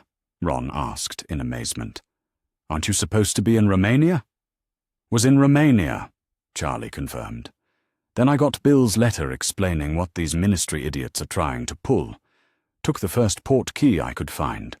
Harry stared at him in disbelief. "You came back from Romania. For the inspection?" "For you," Charlie corrected simply. "And for the family. When someone threatens the Weasley clan, we circle the wagons. Besides," Bill added with a grin that didn't quite hide his worry, "Charlie and I have some experience dealing with bureaucrats. Dragon reserves and curse-breaking expeditions both involve significant ministry oversight. We know how these people think." Arthur's expression grew troubled. "Boys, I appreciate you coming home, but this could affect your careers. If the ministry decides to make an example of us, let them try, Charlie said, with the same dangerous calm Harry had heard in Molly's voice when she was truly angry. I'd like to see them explain to the International Dragon Reserve Consortium why they're persecuting their best dragon handler for the crime of loving his family. And Gringotts, Bill added, takes a very dim view of governments that interfere with their employees' personal lives. The goblins have long memories for political overreach. As the evening wore on, more support arrived in ways Harry hadn't expected. Kingsley Shacklebolt appeared at their door just after dinner, carrying an official-looking briefcase and wearing the kind of expression that suggested he was operating in a professional capacity. "Arthur," he said without preamble, "I have some information you need to see before tomorrow's inspection." They gathered in the sitting room, while Kingsley opened his briefcase and withdrew a thick folder of documents. "I've been conducting my own investigation into Harry's case," he said, addressing the whole family. "What I've found is illuminating." He spread several photographs across the coffee table, pictures that made Harry's stomach clench with recognition. His cupboard under the stairs, captured in stark detail. The bars on his bedroom window at Privet Drive. Documentation of his belongings, which fit into a single pillowcase with room to spare. "These are from the official welfare check that should have been conducted annually for the past 10 years, Kingsley continued. "The checks that never happened." Arthur leaned forward, studying the photographs with a professional eye. Who was supposed to be conducting these checks? "Arabella Figg," Kingsley said. "A squib living on Privet Drive, employed by Dumbledore to monitor Harry's welfare." "Mrs. Figg?" Harry asked in surprise. "But she always said she was just a neighbor. She never mentioned anything about monitoring me." "Because," Kingsley said grimly, "according to her statements, Dumbledore instructed her to report only on external threats to Harry's physical safety. She was explicitly told not to interfere with the Dursleys' parenting methods or report on Harry's living conditions within the house." "She knew," Molly whispered, her face pale with horror. "She knew what they were doing to him, and she was told to ignore it." "Worse than that," Kingsley continued, "I have documentation proving that Mrs. Figg filed at least 3 reports expressing concern about Harry's welfare. Reports that were buried in Dumbledore's private files and never forwarded to the proper authorities." Harry felt the room spinning around him. "She tried to help me." "Multiple times," Kingsley confirmed, "but every time she was told that the greater good required Harry to remain with his relatives, regardless of the personal cost to him." Arthur's hands were clenched into fists on the table. "That man," he said quietly, "has a lot to answer for." "Which brings me to the real reason for my visit," Kingsley said, his expression growing even more serious. "Tomorrow's inspection isn't just about your fitness as guardians. It's part of a larger political campaign to discredit anyone who opposes Dumbledore's handling of Harry's case." "What do you mean?" Percy asked, his voice tight with concern. "The inspector assigned to your case is Dolores Umbridge," Kingsley said, "Senior Undersecretary to the Minister and one of Dumbledore's most vocal supporters in the Ministry." The name meant nothing to Harry, but the way everyone else in the room went very still suggested it was significant. "Umbridge," Arthur said with distaste. "She's notorious for her creative interpretations of Ministry regulations. If she wants to find fault with our household, she'll find it." "That's exactly what I'm afraid of," Kingsley agreed. "Which is why I'm here to help you prepare. Umbridge's methods are predictable if you know what to look for." For the next 2 hours, Kingsley coached the family on what to expect from their visitor. Umbridge, he explained, would be looking for any excuse to declare the Weasley household unfit for a child of Harry's significance. She would focus on their financial situation, their blood status, their political connections, anything that could be twisted into evidence of inadequacy. "The key," Kingsley advised, "is to give her nothing to work with. Be polite, but not subservient. Answer her questions honestly, but don't volunteer additional information. And whatever you do, Don't let her bait you into losing your temper." "What if she finds something anyway?" Harry asked quietly. "What if she decides you're not good enough?" "Then we appeal," Bill said immediately. "All the way to the Wizengamot if necessary." "And in the meantime," Charlie added, "you stay right here with us. They can't remove you from our care without due process, and due process takes time." "Time we'll use to build the strongest possible case," Kingsley concluded. "Harry, your testimony about life with the Dursleys will be crucial. Are you prepared to speak publicly about what happened to you?" Harry's throat felt tight. "If I have to." "You don't have to do anything you're not ready for," Molly said fiercely. "We'll find another way if—" "No," Harry interrupted, his voice growing stronger. "If talking about what the Dursleys did helps keep me with you, then I'll talk about it. I'll tell anyone who'll listen." Arthur reached over and squeezed his shoulder proudly. "That's my brave boy." As Kingsley prepared to leave, he handed Arthur one final document. "Emergency contact information for some allies in the Ministry. If things go badly tomorrow, use these names. There are more people on your side than you might think." After Kingsley left, the family spent the rest of the evening in subdued preparation. Harry tried to help with the final cleaning, but found himself largely relegated to staying out of the way, while the others worked with frantic efficiency. He was sitting on his bed, staring out at the darkened orchard and worrying about tomorrow, when a soft knock came at his door. "Come in," he called. To his surprise, all of his siblings filed into the room: Bill and Charlie, Percy, the twins, Ron and Ginny. They arranged themselves around the room with the casual efficiency of a family, accustomed to gathering in small spaces. "We wanted to talk to you," Percy said, speaking for the group. "About tomorrow." "It's going to be fine," Harry said automatically, though he didn't believe it himself. "Maybe," Bill said seriously. "But if it's not, we want you to know something." "What?" "No matter what happens," Charlie continued, "no matter what some ministry official says or decides, you're our brother. That doesn't change based on paperwork or legal rulings." "If they try to take you away," Fred said, his usual joviality replaced by fierce determination, "we'll fight them." "Every step of the way," George agreed. "Through every court, every appeal, every bureaucratic obstacle they can invent." "And if the official channels don't work," Ron added quietly, "we'll find unofficial ones." Harry looked around at these people, his brothers and sister, who had given up jobs and travelled across continents and risked their careers just to stand beside him during one ministry inspection. "Why?" he asked, his voice barely a whisper. "Why are you all willing to risk so much for me?" "Because," Ginny said with characteristic directness, "that's what love means. Love means fighting for the people who matter, no matter what it costs." "You matter to us," Bill said simply.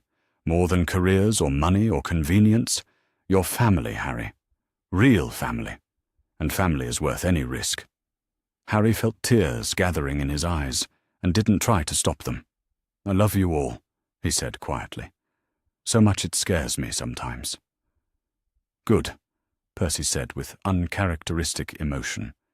"Being scared of losing something means it's worth having." They talked late into the night, sharing stories and memories and plans for the future that had nothing to do with ministry inspections or custody battles. They talked about Christmas presents and summer vacations and what subjects Harry might want to focus on at Hogwarts. They talked about ordinary, everyday family things that made Harry feel grounded and cherished and absolutely certain that he was exactly where he belonged.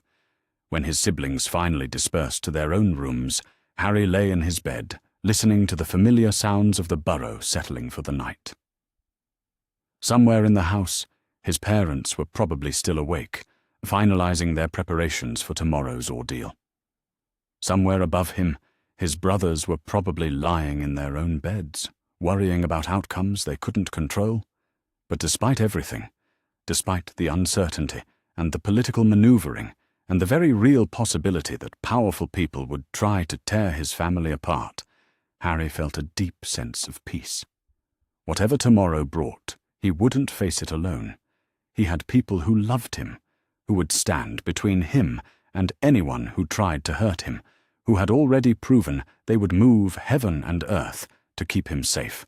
The next morning dawned grey and drizzly, with the kind of persistent October rain that seemed designed to dampen spirits and make everything look shabby. Harry woke early, his stomach churning with nervous energy, and found the kitchen already bustling with activity. Molly had outdone herself with breakfast. Fresh bread still warm from the oven, eggs from their own chickens, bacon that filled the kitchen with rich, savoury aromas. It was clearly intended as comfort food, a way to fortify the family for whatever ordeal lay ahead. "Morning, sweetheart," she said, pressing a cup of tea into Harry's hands. "Sleep well?" "Not really," Harry admitted. "Too nervous." "That's perfectly normal," Arthur said, looking up from the Morning Prophet. "I didn't sleep much either." At precisely 10 o'clock, a sharp knock echoed through the house. The family exchanged glances, then Arthur straightened his shoulders and went to answer the door. Dolores Umbridge swept into the burrow like a pink-clad hurricane, her toad-like features set in an expression of barely concealed disdain. She was accompanied by 2 other ministry officials, a thin, nervous-looking wizard with a clipboard and a stern witch who radiated the kind of authority that came from years of bureaucratic power. "Mr. Weasley," Umbridge said, in a sickeningly sweet voice that immediately set Harry's teeth on edge. "How lovely to see you again. I trust you're prepared for our little inspection?" "Of course," Arthur replied with careful politeness.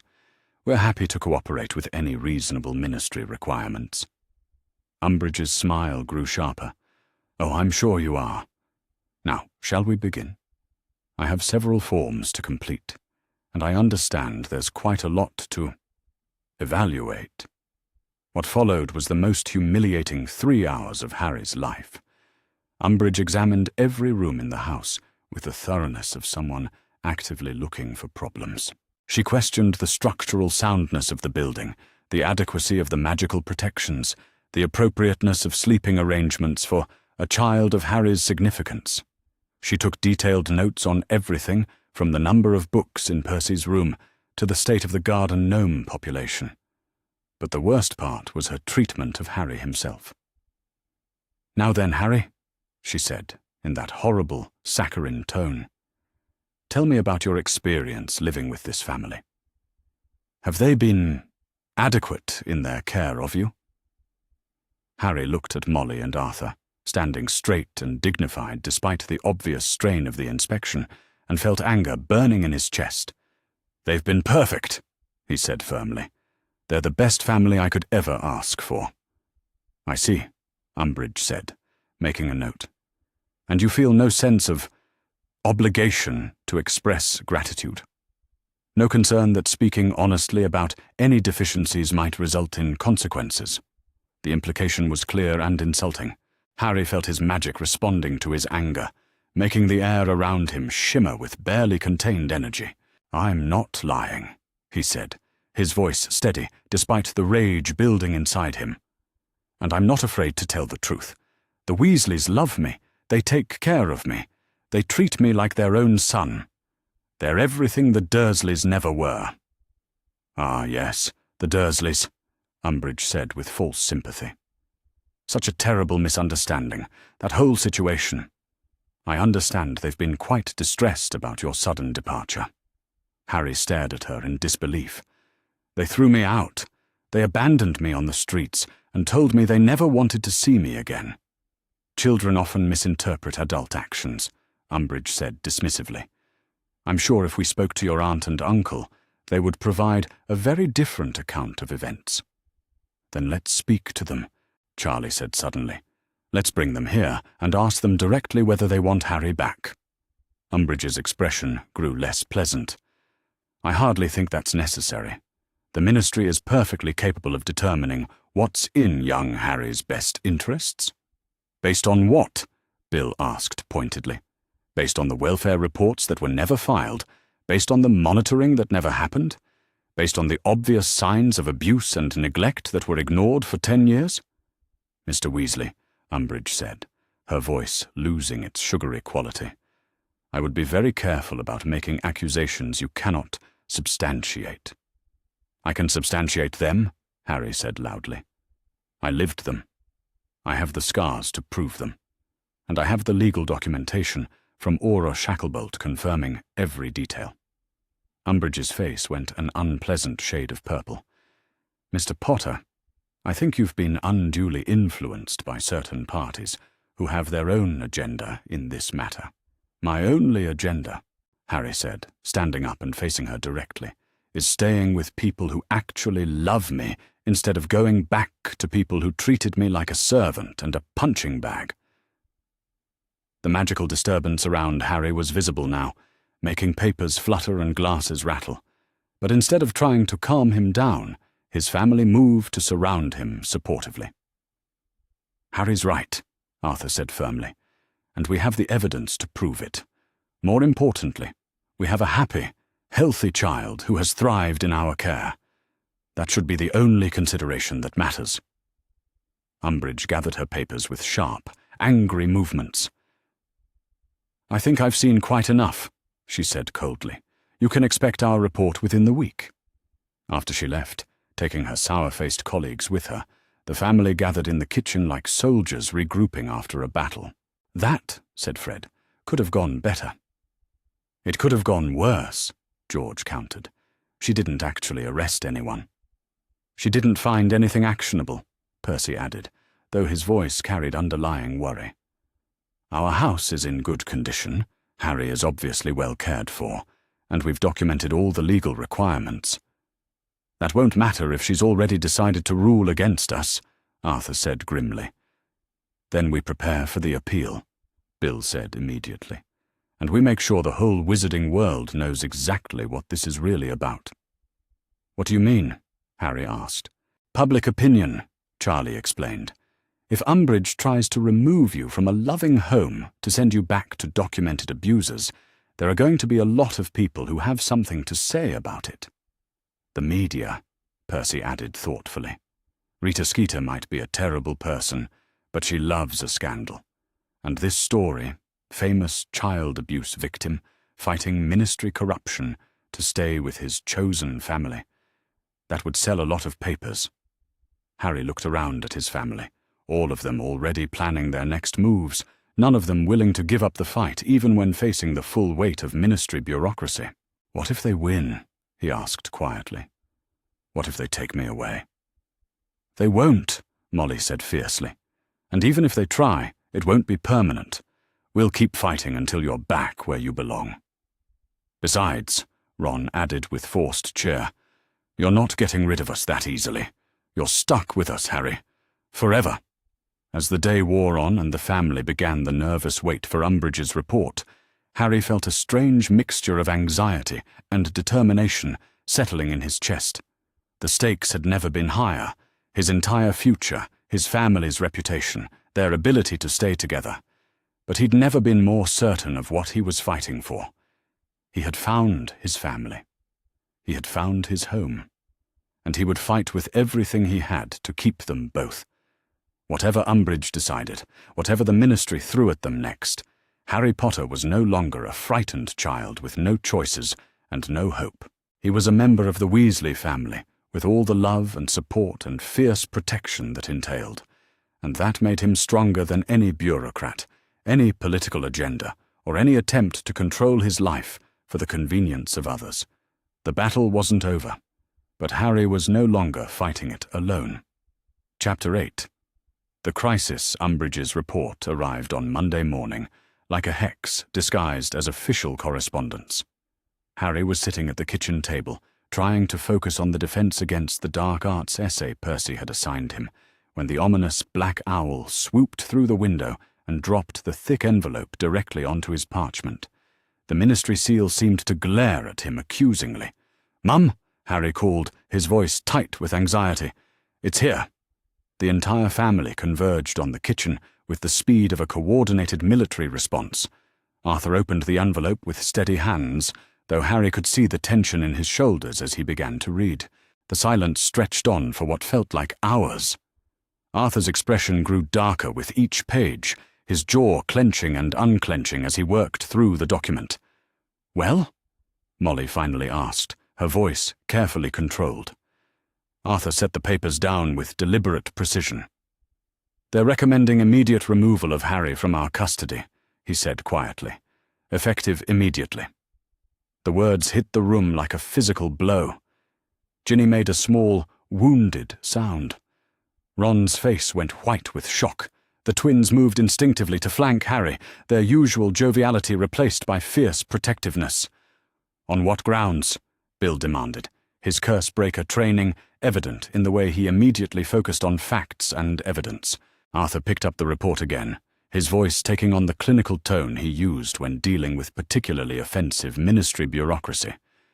Insufficient financial resources to provide for a child of Harry's significance. Inadequate security measures given the ongoing threat from Voldemort's remaining supporters.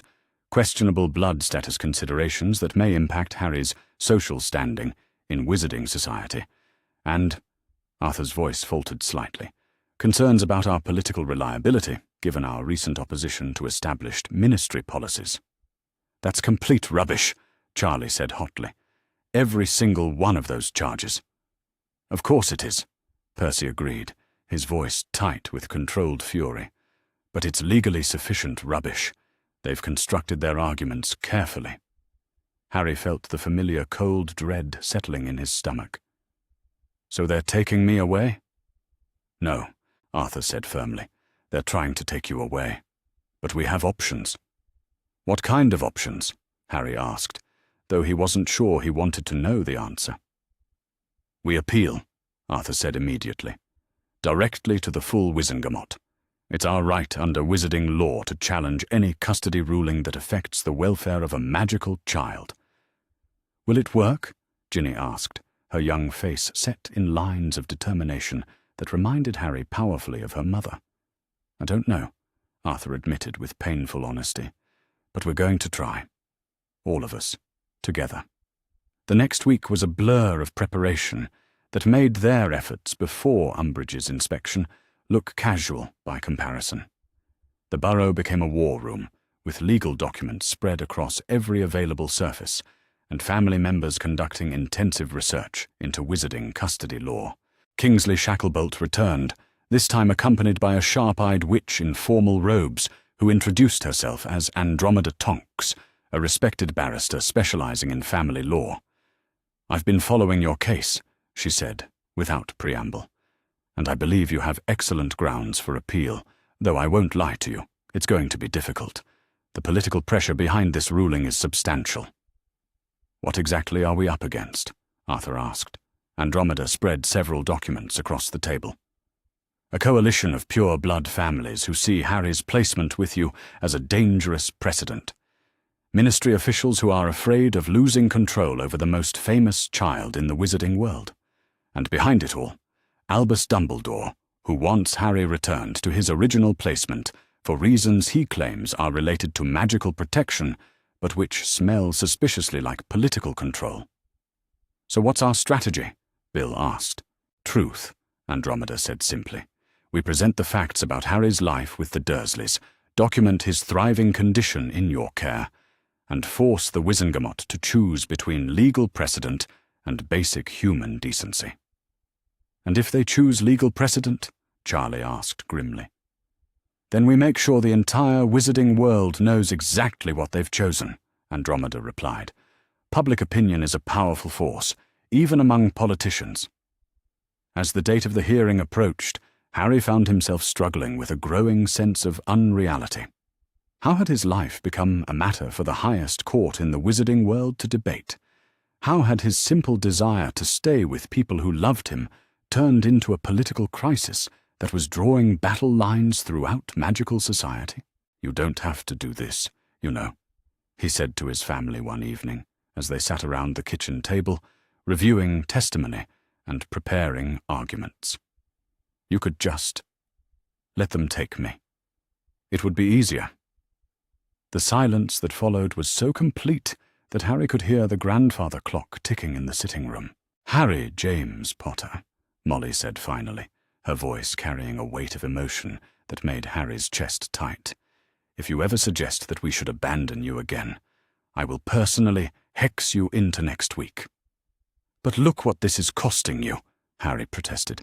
"Your jobs, your reputations, your peace of mind." "Our son," Arthur interrupted quietly, "is worth all of that and more." "Besides," Fred added with a grin that didn't quite hide his worry, "it's not like we had great reputations to begin with." "Speak for yourself," Percy said with mock offense. "I had an excellent reputation before this family started harboring fugitive children." "Fugitive?" George protested. "Harry's not a fugitive. He's a political refugee." "Much more dignified," Fred agreed. Despite everything, Harry found himself smiling. Trust his family to find humor even in the middle of a crisis that could tear them apart. The night before the hearing, Harry lay awake staring at the ceiling of his room, in his home, with his family, and tried to imagine what his life would look like if tomorrow went wrong. Would they send him back to the Dursleys? Would he be placed with some pure-blood family who saw him as a political trophy? Would he ever see the Weasleys again? A soft knock on his door interrupted his spiraling thoughts. "Come in," he called quietly. To his surprise, all of his siblings filed into the room again, just as they had before Umbridge's inspection. But this time, their parents came with them. "Couldn't sleep either?" Arthur asked gently. Harry shook his head. "Too scared." "Good," Molly said, settling on the edge of his bed with the natural ease of a mother comforting a worried child. "Being scared means you understand what's at stake." "What if they decide against us?" Harry asked, voicing the fear that had been gnawing at him for days. "Then we keep fighting," Bill said immediately, "through every appeal, every court, every legal channel available to us." "And if the legal channels don't work?" Harry pressed. "Then we get creative," Charlie said, with a grin that reminded Harry powerfully of the twins. "What Charlie means," Arthur said diplomatically, "is that we have friends in the international magical community. People who would be very interested in offering sanctuary to a child fleeing political persecution." Harry stared at them. "You'd really do that? Give up everything here, your whole life, just to keep me safe?" "Harry," Molly said gently, "you are our whole life. Everything else is just details." They talked quietly until nearly dawn, sharing memories and hopes and plans that had nothing to do with custody battles or political maneuvering. They talked about the ordinary, everyday things that made a family, birthday celebrations and holiday traditions, and the million small moments that added up to a life lived together. When Harry finally fell asleep, surrounded by the people he loved most in the world, he dreamed not of courtrooms and judges, but of Christmas mornings and summer afternoons, and all the tomorrows he hoped they would share. The Wizengamot chambers were nothing like Harry had expected. The ancient amphitheatre carved from white stone radiated power and authority in a way that made Harry feel very small and very young. Tiered seats rose in concentric circles around a central floor where the principals in the case would make their arguments. At the highest level sat the Chief Warlock's chair, currently occupied by Cornelius Fudge himself, rather than the traditional neutral arbiter. Harry entered the chamber flanked by his entire family, all of them dressed in their finest robes and wearing expressions of determined dignity. The sight of them, his parents and siblings presenting a united front against the most powerful court in the wizarding world, made Harry's chest swell with pride despite his nervousness. The gallery was packed. Harry recognized some faces from the Daily Prophet, ministry officials, prominent wizarding families, reporters scribbling frantically on quick quotes quills. But there were also unfamiliar faces, ordinary witches and wizards who had apparently come to witness what the papers were calling the trial of the century. "All rise for the Wizengamot," the court crier announced. The 50 members of the Wizengamot filed into their seats with ceremonial solemnity. Harry recognized several faces from newspaper photographs, Amelia Bones, who caught his eye and nodded slightly, Barty Crouch Sr., whose expression was unreadable, and at the very end, Albus Dumbledore himself, resplendent in purple robes and looking every inch the wise elder statesman. "The Wizengamot is now in session," Fudge declared, his amplified voice echoing through the chamber. "We are here to consider the matter of Harry James Potter's guardianship and custody. Will the parties please identify themselves?" Andromeda Tonks rose gracefully. Andromeda Tonks, representing the Weasley family in their petition to adopt Harry Potter and formalize his placement in their care. A thin wizard in expensive black robes stood from the opposing table. Lucretius Clearwater, representing the Ministry of Magic in its petition to remove Harry Potter from his current placement and return him to his designated guardians, Vernon and Petunia Dursley. Harry felt sick hearing the Dursleys' names spoken aloud in this formal setting, as if they were legitimate options rather than the people who had spent 10 years making his life miserable. "And I," came a third voice that made Harry's skin crawl with recognition, "Dolores Umbridge, speak for the Department of Child Welfare in support of the Ministry's petition." "Very well," Fudge said. "The Ministry may present its case first." What followed was an hour of the most surreal testimony Harry had ever heard. Clearwater painted a picture of the Dursleys as loving relatives who had been mysteriously deprived of their nephew by well-meaning but misguided interference. He spoke of their financial stability, their respectable position in Muggle society, their decade of dedicated care for a difficult magical child.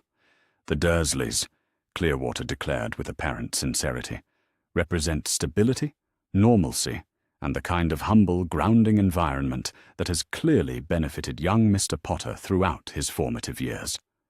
Harry wanted to laugh, or possibly scream. These people were talking about the Dursleys as if they were candidates for Parents of the Year, rather than the people who had locked him in a cupboard and fed him scraps.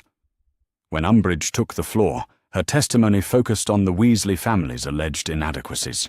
She questioned their financial resources, their ability to provide adequate security for such a high-profile child, and their recent history of political unreliability. "The Weasley family," she said with poisonous sweetness, "while no doubt well-meaning, lacks the resources, connections, and stability necessary to properly care for a child of Harry Potter's significance. Their recent actions in defying established ministry policies raise serious questions about their judgment and suitability as guardians." Harry's hands clenched into fists as Umbridge continued her character assassination of the people who had saved his life. She made them sound irresponsible, chaotic, and potentially dangerous. Everything they weren't. Finally, it was Andromeda's turn. "Members of the Wizengamot," she began, her voice carrying clearly through the ancient chamber. "We are here today, not to debate politics or policies, but to determine what is best for one specific child. Harry Potter is not a political symbol or a strategic asset. He is an 11-year-old boy who deserves to live with people who love him unconditionally." She gestured toward the evidence table, where photographs and documents were displayed for the court's review. "The evidence of Harry's treatment at the hands of the Dursleys is overwhelming and undisputed. Physical abuse, emotional neglect, educational deprivation, a decade of systematic cruelty that would constitute criminal behavior in any civilized society." Murmurs rippled through the gallery as Andromeda displayed photograph after photograph. Harry's cupboard, the bars on his window, documentation of his malnourished condition when Arthur found him. "Compare this," she continued, "with Harry's thriving condition after just weeks in the Weasley family's care. He has gained weight. His magical abilities have stabilized. He has formed healthy relationships with every member of his new family. By every measure that matters, physical health, emotional well-being, educational progress, social development, Harry Potter has flourished under the Weasleys' care." She paused, letting her words sink in. "The Ministry asks you to ignore this evidence. They ask you to prioritize abstract concepts like blood protection and political convenience over the concrete reality of a child's welfare. They ask you to send Harry back to people who hurt him for reasons that have nothing to do with his best interest and everything to do with maintaining systems of control that failed him catastrophically. Andromeda's voice grew stronger, more passionate. Members of the Wizengamot, you have the power to choose love over politics, child welfare over bureaucratic convenience, basic human decency over institutional inertia. The choice should be obvious. When she finished, the chamber was silent, except for the scratching of quills and the whispered conversations of the gallery. "The court will now hear testimony from the principals," Fudge announced. "Mr. Potter, please approach the witness stand." Harry's legs felt like jelly as he walked to the center of the chamber. Every eye in the room was on him, and the weight of attention felt crushing. This was it, his chance to speak for himself, to fight for his right to stay with his family. The witness stand was a simple podium with amplification charms, but standing behind it, Harry felt exposed and vulnerable in a way that made his skin crawl. "Mr. Potter," Fudge said, his voice carrying a false note of paternal concern, "please tell the court about your experiences living with both families." Harry took a deep breath and thought about everything the Weasleys had taught him over the past months, about standing up for himself, about speaking truth even when it was difficult, about fighting for the things that mattered. "The Dursleys hated me," he said simply, his voice carrying clearly through the amplification charms. "They hated me from the moment I was left on their doorstep, and they made sure I knew it every single day for 10 years. The murmurs from the gallery grew louder, but Harry pressed on. "They locked me in a cupboard under the stairs and called it my bedroom.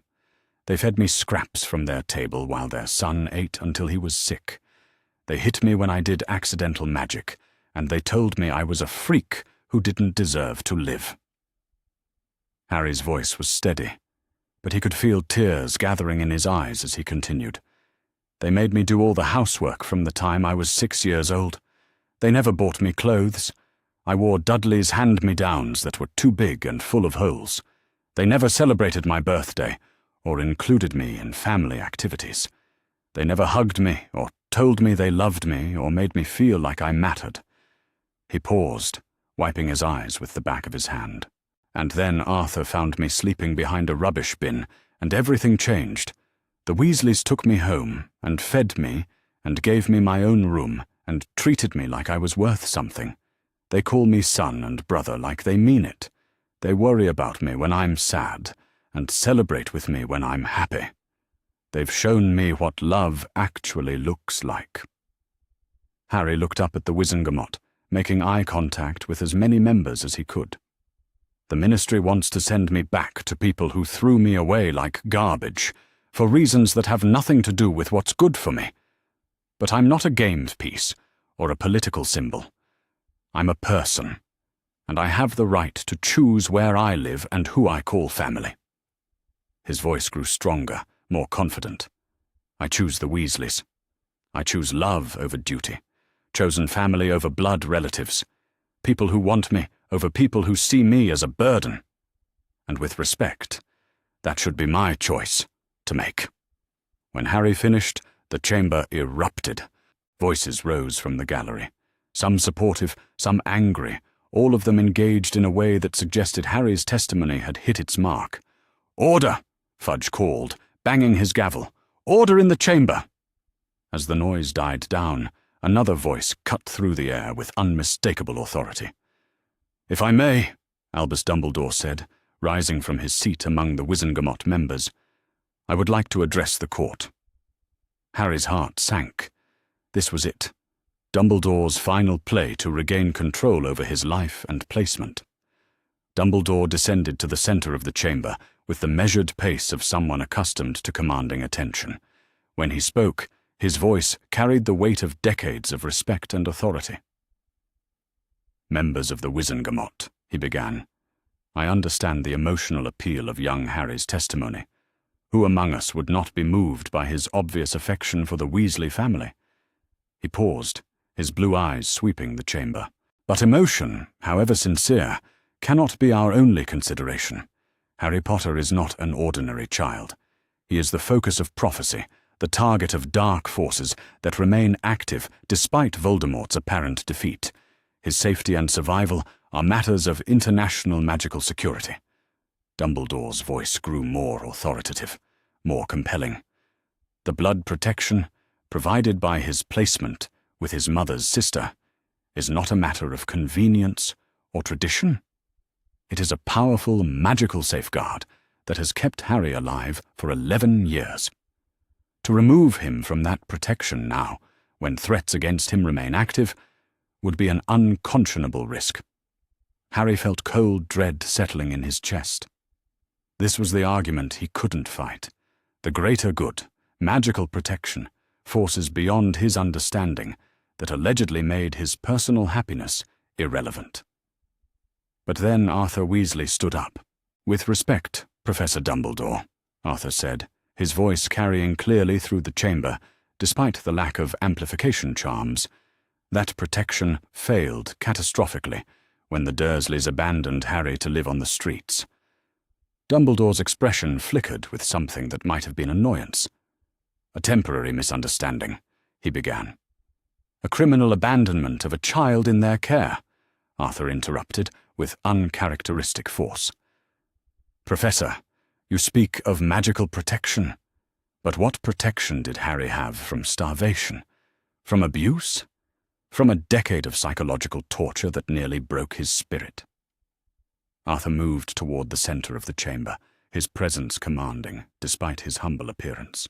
"You speak of prophecy and destiny, but Harry is not a weapon to be preserved for future use. He is a child who deserves love, safety, and the right to determine his own future."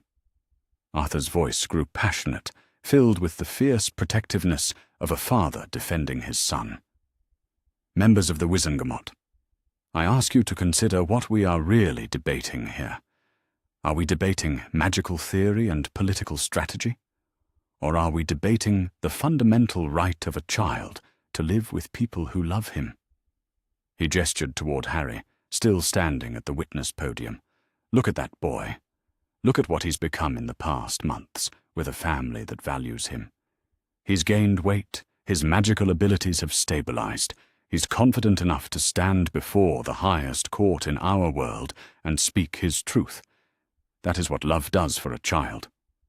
Arthur's voice cracked slightly with emotion.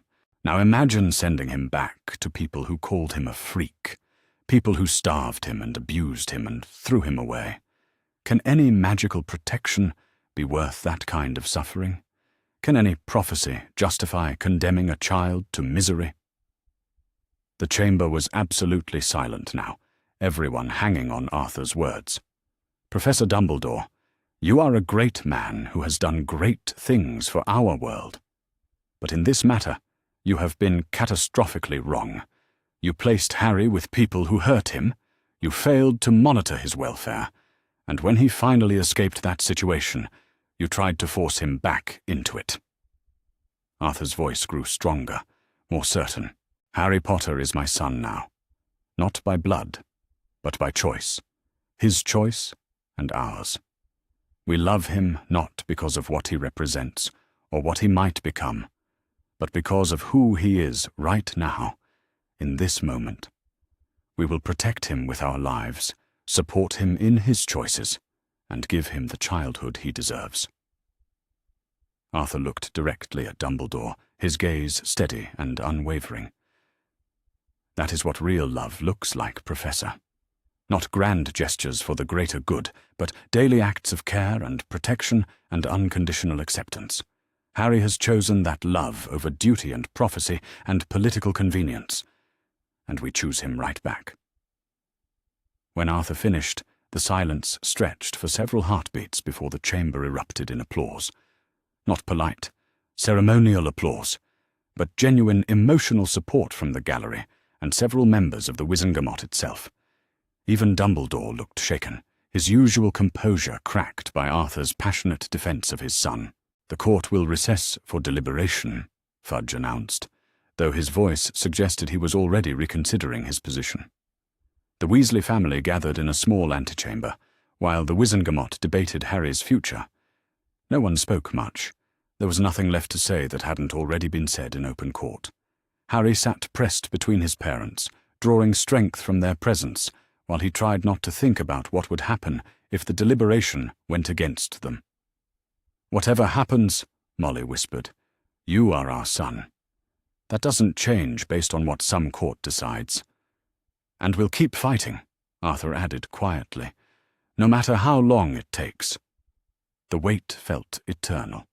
Harry tried to read the expressions of the court officials who came and went, but their faces revealed nothing. Finally, after nearly 2 hours, they were called back into the chamber. The Wizengamot members filed back to their seats with ceremonial solemnity, their faces grave but unreadable. Fudge took his position at the Chief Warlock's chair and cleared his throat. "In the matter of Harry James Potter's custody and guardianship," he began, his voice carrying clearly through the hushed chamber, "the Wizengamot has reached a decision." Harry's heart was beating so hard he was sure everyone in the chamber could hear it. "After careful consideration of all testimony and evidence presented," Fudge continued, "we find that the welfare of the child must take precedence over all other considerations." A murmur rippled through the gallery, but Fudge continued, "The evidence of abuse and neglect in Harry Potter's previous placement is overwhelming and inexcusable. The evidence of his thriving condition under the care of the Weasley family is equally clear." Harry dared to hope. "Furthermore," Fudge said, his voice growing stronger, "this court recognizes that Harry Potter, despite his young age, has demonstrated remarkable maturity in his choice of guardians. His testimony was clear, articulate, and compelling." Harry could see Dumbledore's face growing pale in the upper tier. "Therefore, it is the decision of this court that Harry James Potter shall remain in the permanent custody of Arthur and Molly Weasley, with full legal rights of adoption. His previous guardianship arrangement is hereby permanently dissolved." The chamber exploded. Harry felt his knees give out, and only his father's strong arms kept him upright. Around him, his family was crying and laughing and hugging each other with fierce joy. But even as celebration erupted around them, Harry could see the faces of those who had opposed them. Umbridge's expression of thwarted rage, Clearwater's obvious frustration, and most chillingly, Dumbledore's look of cold calculation that suggested this was far from over. For now, though, none of that mattered. Harry was going home with his family, legally and permanently. He was safe, he was loved, and he was exactly where he belonged. As they made their way out of the Wizengamot chambers, surrounded by well-wishers and reporters, Harry held tight to his parents' hands and smiled through his tears. He had fought for his family, and he had won. The rest, whatever it might bring, would be faced together. Chapter 9. The Battle for Freedom. The celebration lasted exactly 3 days. For 3 wonderful, blissful days, Harry lived in the golden aftermath of victory. The Daily Prophet ran a front-page story with the headline, "Boy Who Lived Chooses Love Over Duty," complete with a photograph of him walking out of the Wizengamot chambers, hand in hand, with Arthur and Molly. Letters of support poured in from across magical Britain, families sharing their own stories of adoption and chosen families, children who had been saved from abusive situations, ordinary witches and wizards who were moved by Harry's courage in speaking his truth. The burrow felt lighter somehow, as if a weight that had been pressing down on all of them had finally lifted.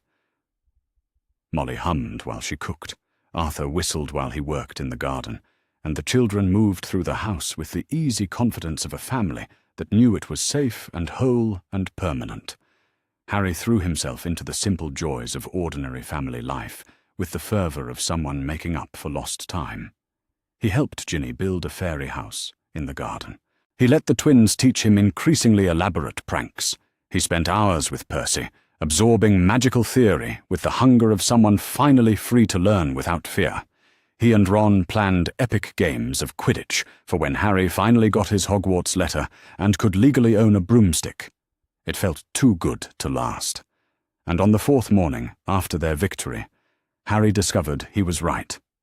He woke before dawn to the sound of voices outside his window. Not the familiar sounds of his family starting their day, but urgent, hushed conversation that made his skin prickle with alarm. Harry slipped out of bed and peered carefully through his curtains. In the pre-dawn darkness, he could make out several figures moving stealthily around the perimeter of the Burrows' property. They wore dark cloaks with hoods pulled up, and they moved with the practiced precision of people who had done this before. Fear shot through Harry like ice water. These weren't ministry officials or legal representatives. These were people who had come in the dark, people who didn't want to be seen or identified. Harry grabbed his wand. Arthur had given him one of Bill's old practice wands for emergencies, and crept silently out of his room. The hallway was dark and quiet, but as he made his way toward his parents' room, he could hear similar movements downstairs. Before he could knock on Arthur and Molly's door, it opened. Arthur stood there in his nightclothes, his own wand in his hand, and his face grim with determination. "You heard them too," Arthur said quietly. "There are at least 6 of them," Harry whispered. Moving around the house, Molly appeared at Arthur's shoulder, her hair in curlers but her expression fierce. "How long do we have?" Before Arthur could answer, the sound of splintering wood echoed through the house. Someone had forced the front door. "Wake the children," Arthur said urgently to Molly. "Get them to the safe room, or now." The burrow erupted into controlled chaos. Within seconds, all the Weasley children were awake and moving with the fluid coordination of a family that had drilled for exactly this scenario. Bill and Charlie took defensive positions at the top of the stairs, while Percy herded the younger children toward the concealed room behind the kitchen pantry that Arthur had warded against magical detection. "Harry," Molly said urgently, grabbing his arm, "you need to get to the safe room with the others." "No," Harry said, surprising himself with the firmness in his voice. "These people are here for me. I won't hide while you fight them." "Harry," Arthur started,